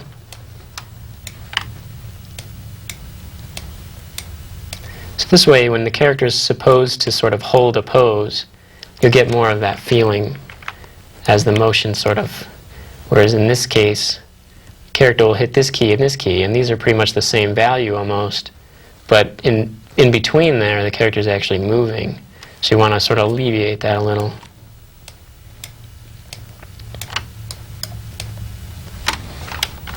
Okay, so basically what you want to do is take all those hold curves and level them out, not to a completely straight line, so you don't want the character to suddenly stop dead in his tracks, but you kind of want to have him do a hold and have some movement in there before he goes on to make his next pose.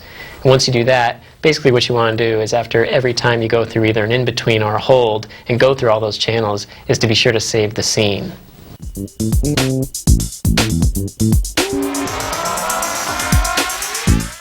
So once we have all the in-betweens and holds in place, we're ready to start cleanup, where we fine-tune the animation and make it work.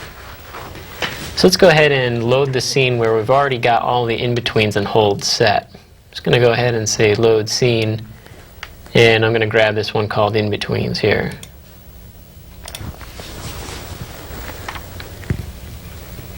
And what I'm going to do is, this scene is just the key poses with the in-betweens and no cleanup. So I'm going to run a preview, and then we'll examine the scene and see where we want to adjust, make adjustments and tweak the animation. Let's go ahead and make a preview, 1 to 160. Okay.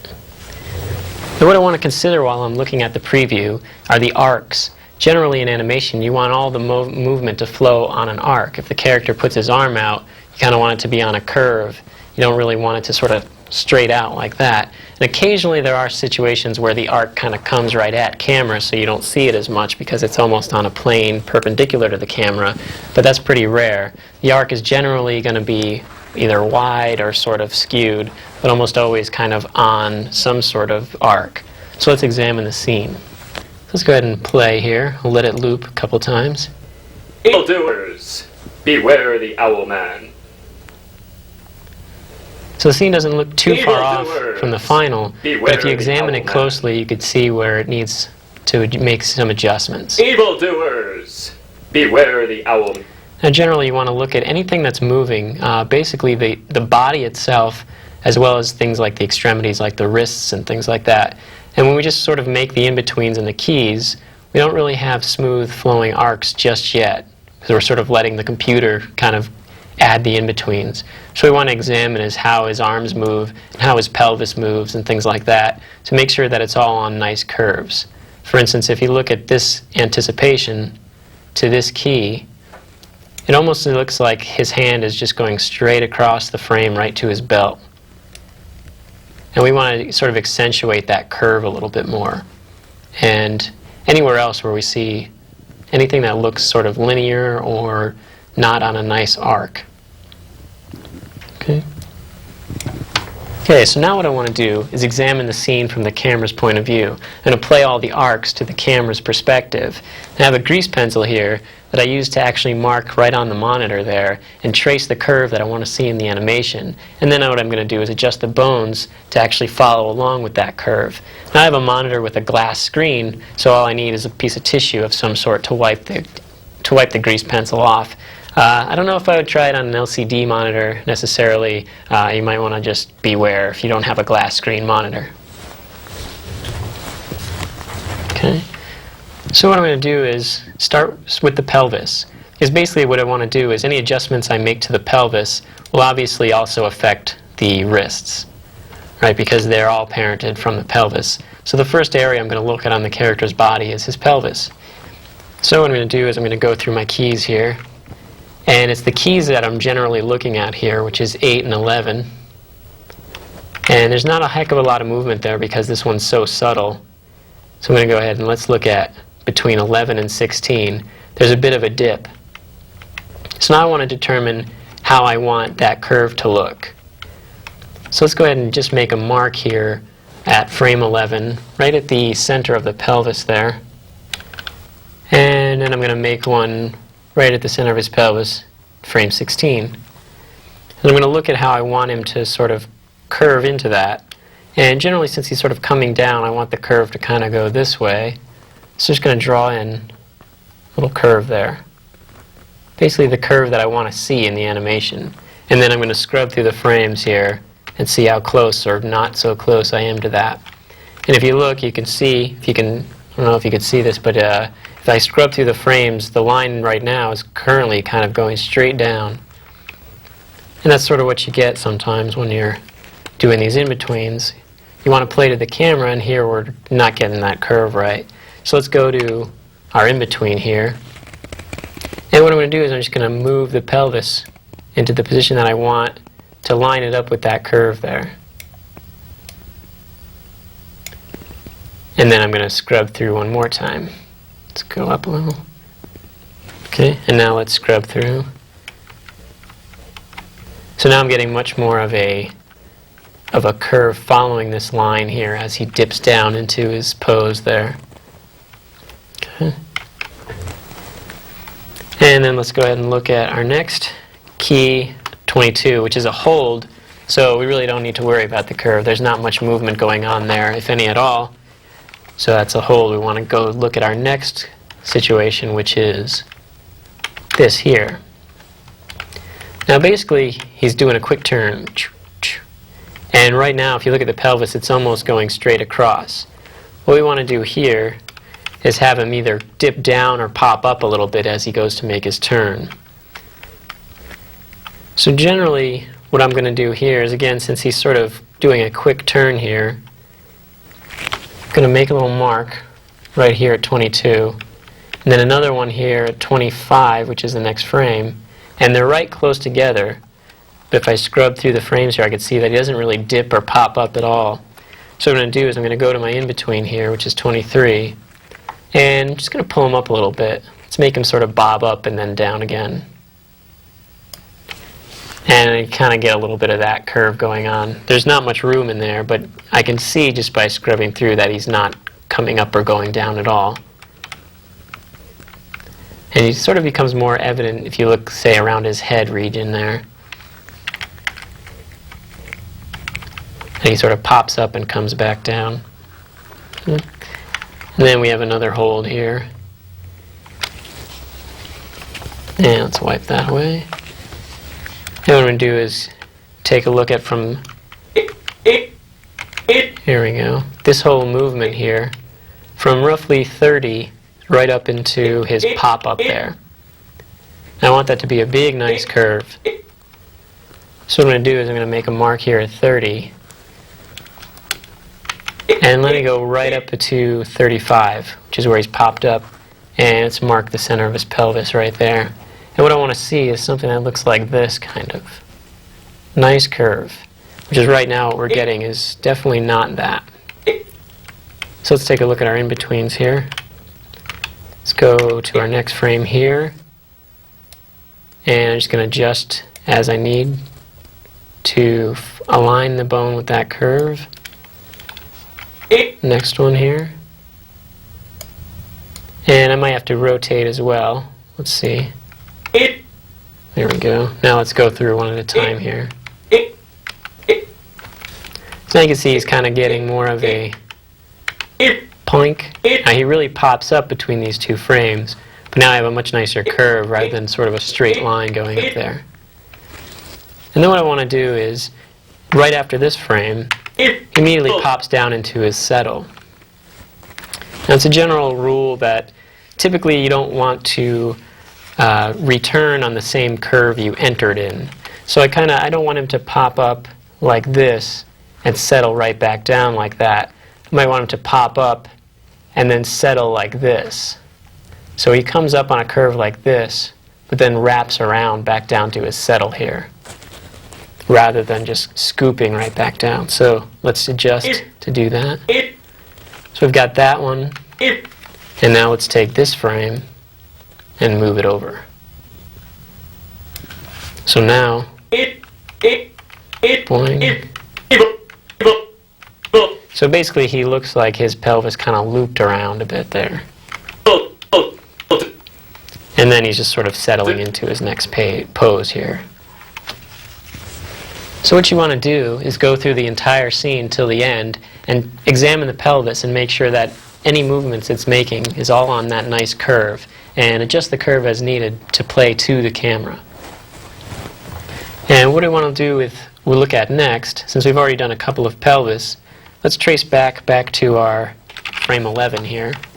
And let's look at his arms, his wrists in particular. Now I also want to examine the movement of those as well and make sure that those are on nice curves. But I want to be sure that I do this only after I've done the pelvis. Because again, any adjustments you make to the pelvis affect the arms as well. So if you haven't done the pelvis yet, you want to be sure to do that before you get to the arm movement. So let's take a look. On frame 11 here, where we've already done the pelvis, and then frame 16, we've got him doing that quick take. So let's go ahead and mark his wrist at frame 11. It's the anticipation there. And let's zip forward to frame 16 and do a mark here. Now generally I kind of want him to sort of have his arm kind of come down. He sort of shoots down, so I want it to follow like a curve like that. So let's go back to our in-between here. And what I'm going to do is I'm just going to adjust the placement of some of the bones here. Try and get that wrist to be right on that, right along that curve there. And I can even do a couple of things like kind of put his arm there and then maybe sort of extend it a little bit here, almost as if he's kind of lagging it behind a bit. And I could even push it so far as to do his wrist like that even. And it all kind of depends on the look you want to get out of it. And we scrub through the frames here. And then this might be a case where you want to add a key that's not on an extreme key or an in-between, something a little extra. You can see that somewhere in the journey from the in-between to the next key, now that we've made the adjustment, the arm sort of tweaks down a bit, whereas we want it to stay on that curve. So let's make a key. Just grab the shoulder bone there. And let's make a key on frame 13. And then you really want to make sure that you only do this if you've already got all of your timings right where you want them, because it's too difficult to edit the timing of a frame that doesn't exist on the same key as the rest of the rig. And I'm just going to kind of move it up a little bit here. And I want it to sort of have it stay right on that plane there. Okay. Now let's go scrub through here.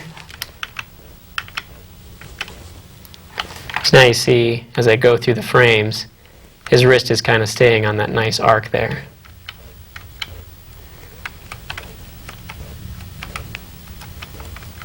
Okay? And what I want to do is sort of try and do the same thing for the other wrist there. So let's go ahead and erase that. And let's take a look at his wrists here. And I'm going to mark that one at 11. And then again at 16.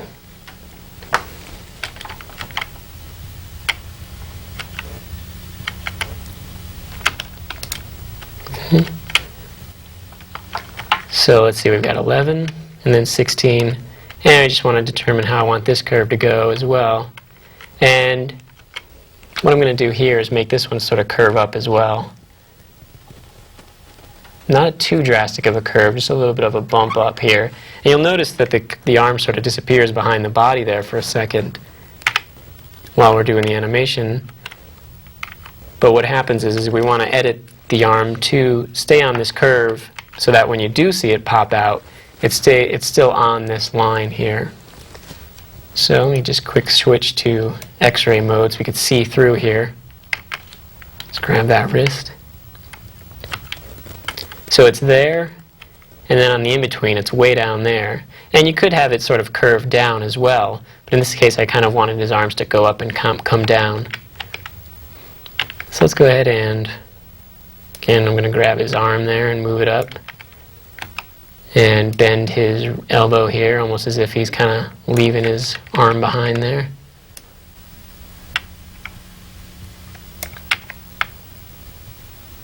And again, I'm just kind of playing to the camera, so I'm not overly concerned with how he looks on the other side there, because right now he might sort of look a little goofy, but as long as it looks good to the camera, I'm not quite as concerned with it.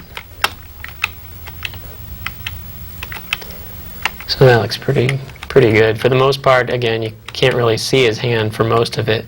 What we want to do is focus on when it pops out there.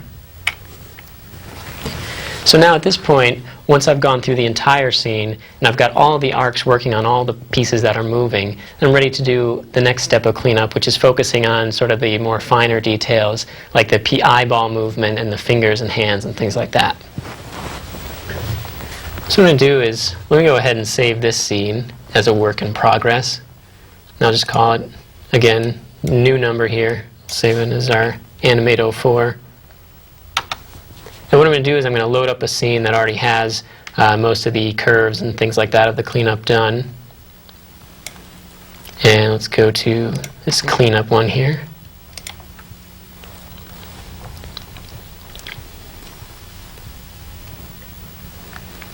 And here what I'm going to focus on is the positioning of, again, things like the hands and things like that. And specifically, I want to look at things like the eye animation, as well as the wrists and fingers and things like that. Generally kind of overlook the hands through the course of the animation. And at this point, I want to sort of add in any little nuances that I want to have on the fingers and things like that. So let's take a look at the scene here. And what I'm going to do is I'm going to start by running a preview. And let's go ahead and let that run. So what I'm going to be looking for is when the hands move, I want to sort of be able to have kind of a little bit of movement going on as if he's really alive and sort of doing these things. But I'm also kind of getting a little bit of that secondary action follow through. Like if the hand comes out like this, I'm sort of bending the wrist and letting it flap and things like that. So let's take a look. Evildoers, beware the owl man. Now what we're looking for here is, if you notice, if we slowly step through the scene, sort of manipulating his wrists and his hands to kind of have that sort of follow through. So what I did is I just went to my keys and in-betweens and adjusted the wrist as needed. For instance, right here, when he goes into his anticipation and then flaps his arms to his sides, you can see how I've sort of tweaked the wrists out a little bit to follow along that curve and then slap in. So he has a fist, and then it kind of opens, and then back to a fist. So when you watch it play through, you just see sort of a nice kind of flop there. And same here. Let's go to the end. And if you keep your eye on his hands, you'd see that I've sort of done a little bit of trailing and things like that. He kind of leaves it behind there. And in the end, he's sort of kind of pointing to where his hand was before.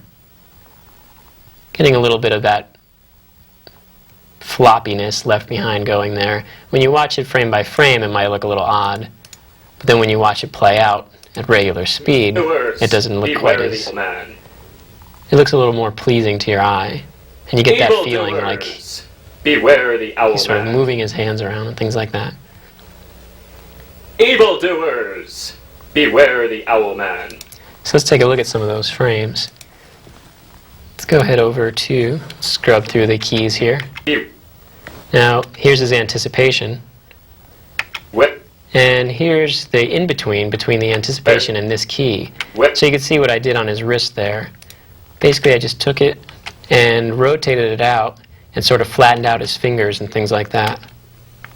So as he kind of goes through, he goes from having a fist here Be, to then to his anticipation where his hand's a little bit open, whip, and then the in-between where I've sort of tweaked it out a little bit, where, and then closed his fist again. where, And then let's go to the end here. Again, here as well. Sort of accentuated that pose by giving his hands a little bit more of a goofy flair. Like here, he's scared, so his fingers sort of bolt out. And again, I just kind of rotated the wrist to the position I wanted, and then kind of manipulated the fingers into these funny positions here. And then he's sort of, on this in-between here, I've kind of flattened them out almost as if they're being left behind and dragged. But then they scoop right up into these almost fist-like positions. And then when he gets ready to leave, he's got his anticipation here. And then he's got this in-between. And then a key here. You can see what I did there is just kind of flopped the hand out. And then it sort of straightens. And then he's gone.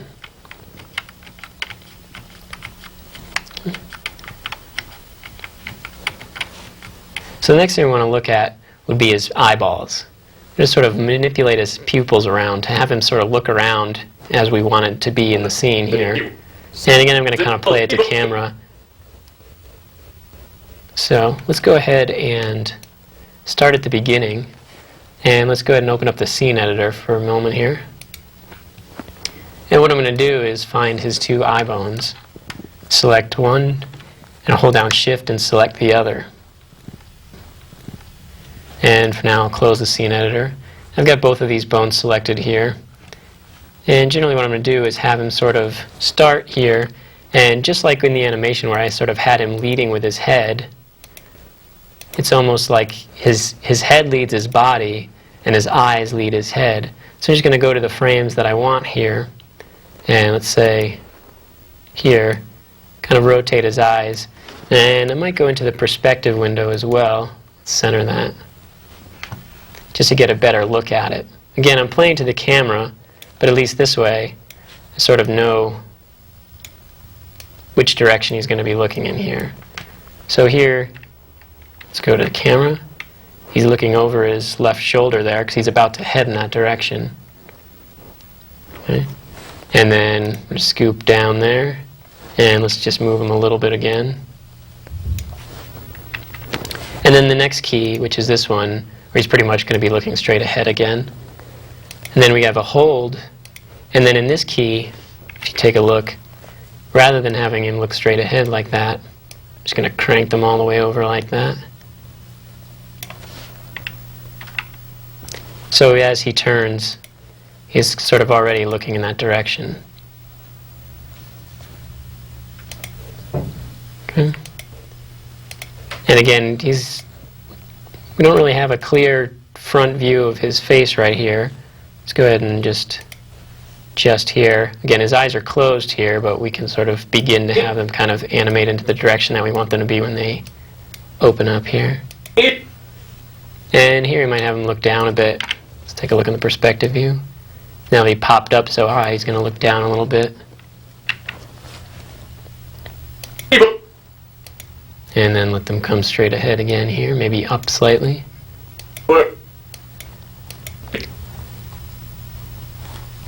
And let's turn him in a little bit here at this anticipation.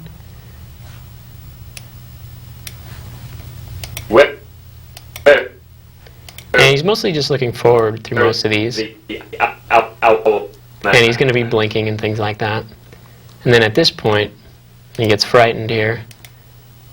See, right here, I want him to sort of already kind of be looking over a little bit. This is where he sort of starts popping up here to look over his shoulder there, or whatever it is that's startling him.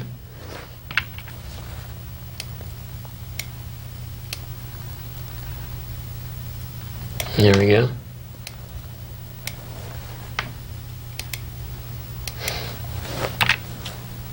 Okay. And then he's going to bolt off right here. So what I'm going to do is, at this frame, I have him already be sort of cranking his eyes way over. And in fact, even in this frame, let's have him start to look over a little bit here.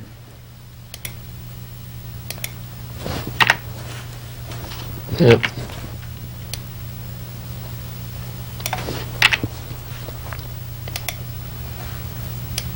And he should be looking pretty much straight ahead. He's taken off on this one. Maybe here we'll have him tilt down a little bit. He's looking over his chest there. And then he's out of there. Okay, so cleanup is a critical part of the animation, as you fine-tune the performance to get it just the way you like it. So depending on the complexity of the scene or what's involved, the time spent on cleanup can vary. Sometimes cleanup can take longer than the actual keying of the entire scene.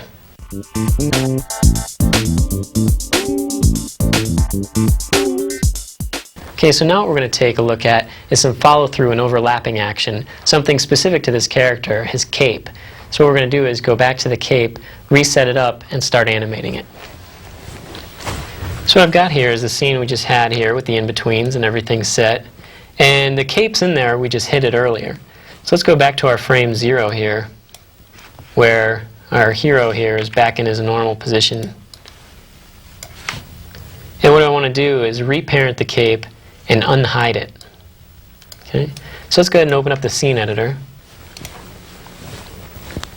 And also I'm going to open up the options panel, letter O on the keyboard. And I'm just going to make sure that parent in place is on here. And I'm going to select the cape. Okay? And what I'm going to do is I'm going to parent the cape back to where it was originally parented to, which is the last spine bone there. Okay? And then let's go ahead and say shaded solid so we can actually see it. And then let's uncollapse it and uncollapse all of its bones here.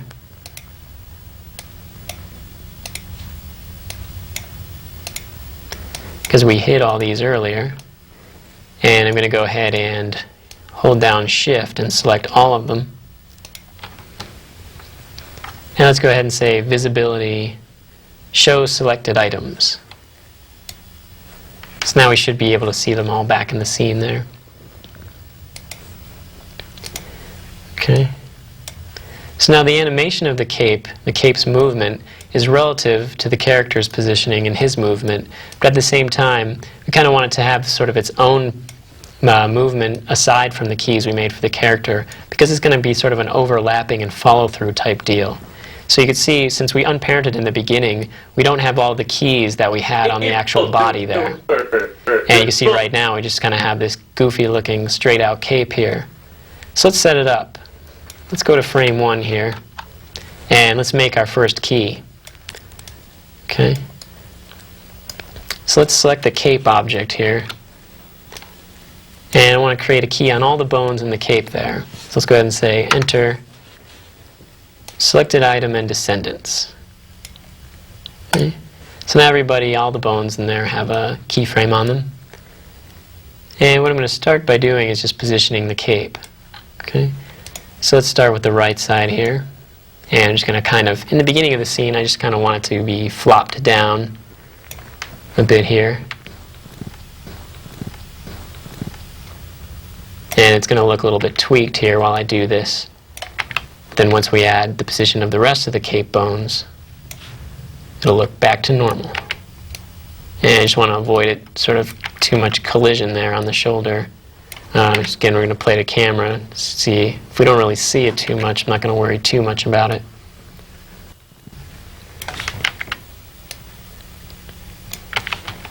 And let's come down here. And let's open up the scene editor again here. And let's grab these last few here and hold down Shift.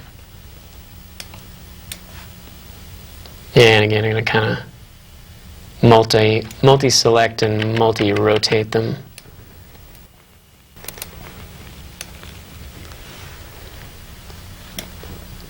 Okay, let's move that over a bit here. And let's move on to this side.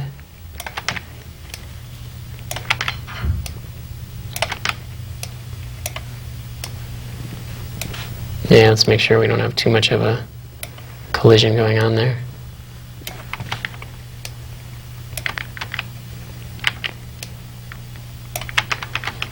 And again, let's do the same thing. Let's grab a bunch at the bottom here.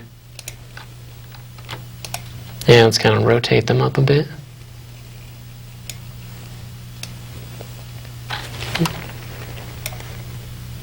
Yeah, let's grab a couple of these here. There we go.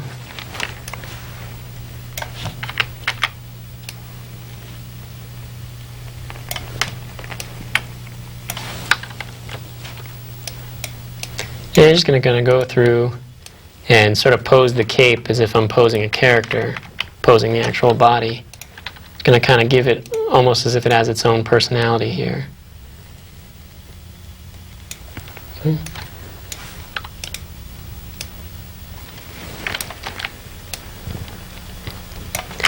And I kind of want to consider not only how the cape would sort of flow dynamically, but also how I want it to look in terms of its shape and things like that.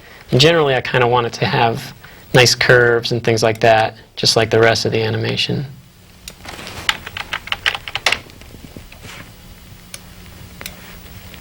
Okay. And let's look through the door here. Let's go ahead and put that roof back to its wireframe view here. Let's find it in the list.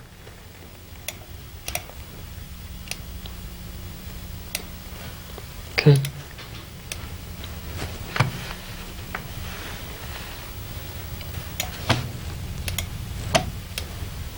And oops.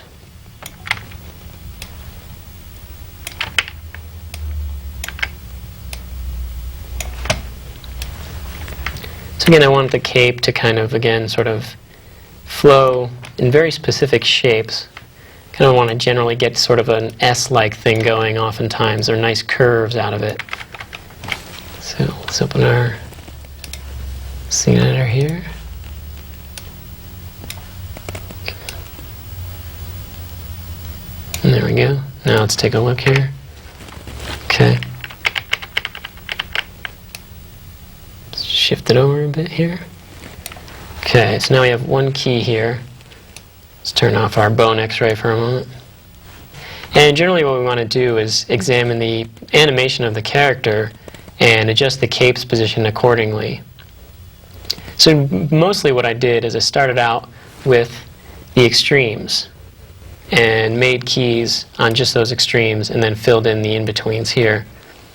So right here, let's say roughly he starts moving. I'm going to copy this keyframe. Let's go ahead and make key for selected item and descendants right there, right when he starts to move. And then I'm going to make another one, let's say right here when he comes to his end here. And what I'm going to do is I'm going to repose the cape at this one and then adjust the in-betweens as needed. So let's go ahead and load a scene where I've already taken the cape and created all the different positions for it. And basically what I want to have it do is kind of follow through with the character's movement. If the character goes this way, I want it to sort of do like that. So let's take a look. First, let's save this scene.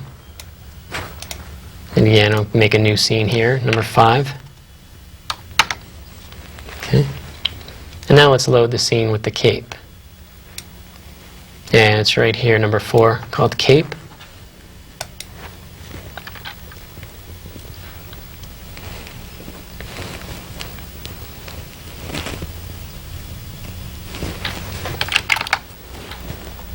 Okay, so let's take a look here.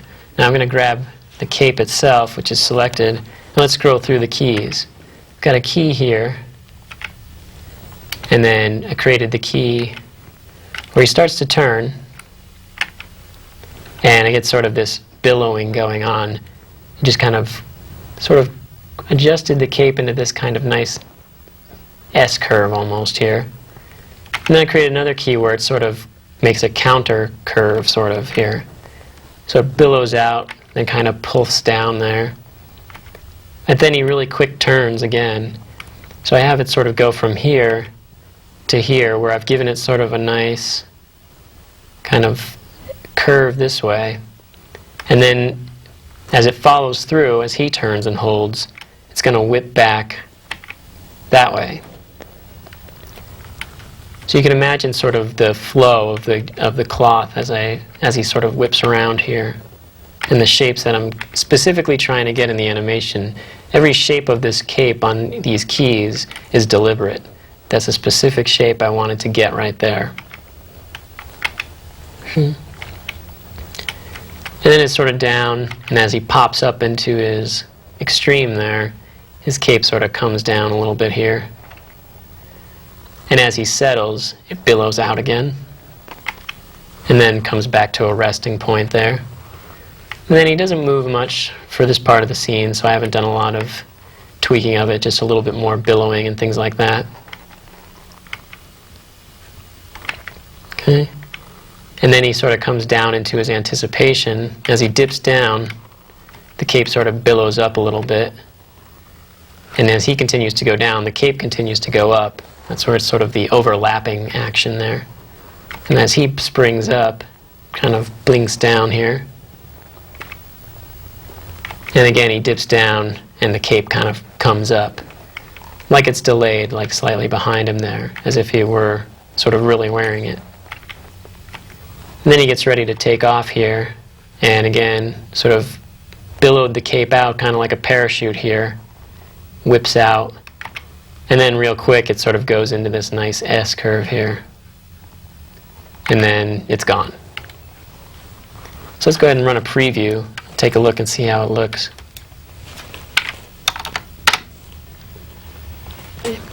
Okay.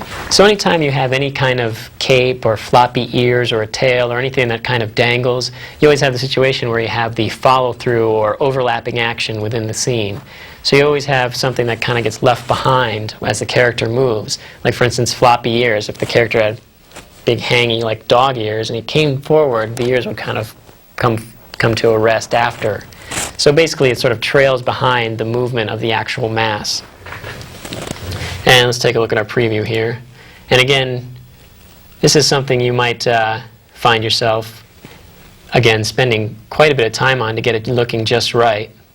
And again, I sort of took great care to make these shapes exactly the way I wanted them, and could even spend even more time. This shape is very deliberate, and that flopping, and that shape as well. I want to give that feeling of sort of being left behind, but also creating a specific sort of graphical shape. And especially in his takeoff here.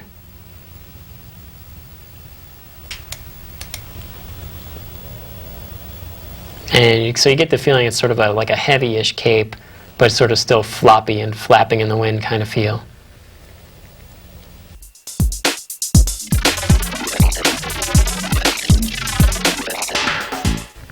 Okay, so once we have the performance of the body just the way we like it, we're ready for the final step, which is the facial animation.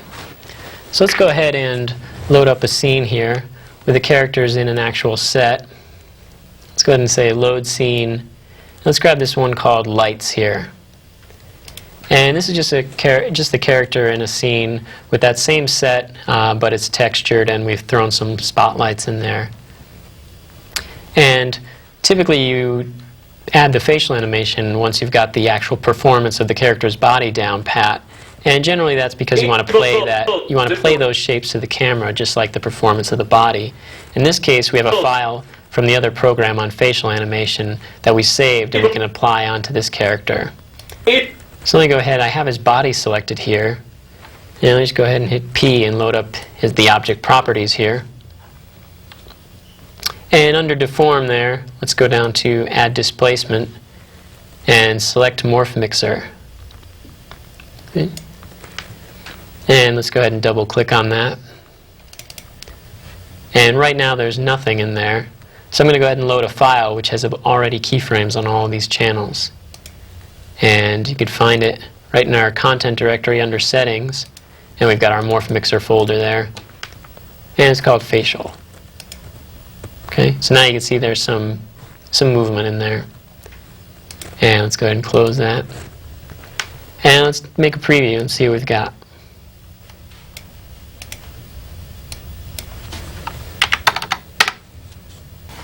Okay, so what I've done here is add a little bit to the end of the animation. After the character speaks his line, he does his little scared take and runs off.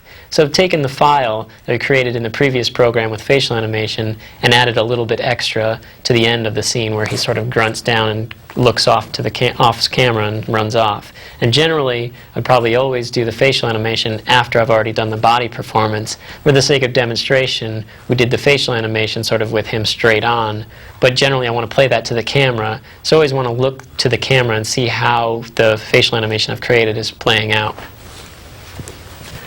Okay, so let's take a look. And go ahead and play and let it loop a couple times here. Evildoers, beware the owl man. Evildoers, beware the owl man. Okay. And there it is. He sort of gets a little bit of a scared look on his face there at the end. And then when he takes off, he gets a little bit more of an eek going on there. Evildoers, beware the owl man. And there you have it. Evildoers, beware the owl man. Okay, so now let's take a look at the final animation in its rendered form. Evildoers, beware the owl man. Okay, so you can see the kind of idea I was trying to convey here is generally this character's his general attitude and his demeanor. He's kind of a brute, but he's also kind of a goofball. He's kind of a ham actor. So I tried to get that sort of strong posture in the beginning and then sort of have him break down into that scared little kid inside us all there. So he's kind of a strong guy, but he's easily scared off. And basically I tried to get some of the key poses and some subtlety, some extremes, as well as some follow-through and overlapping action in the cape. So there it is. You see, in character animation, there's really no hard rules, just mostly traditions and conventions that have been followed for years. Now this isn't the way to animate characters, but it's one way. It's the way I kind of prefer. It's sort of more akin to a traditional style of animation. And every artist has a unique style, so I encourage you to take these techniques and sort of develop your own style of animation. Until next time, I'm Todd Grimes, and thanks for joining me.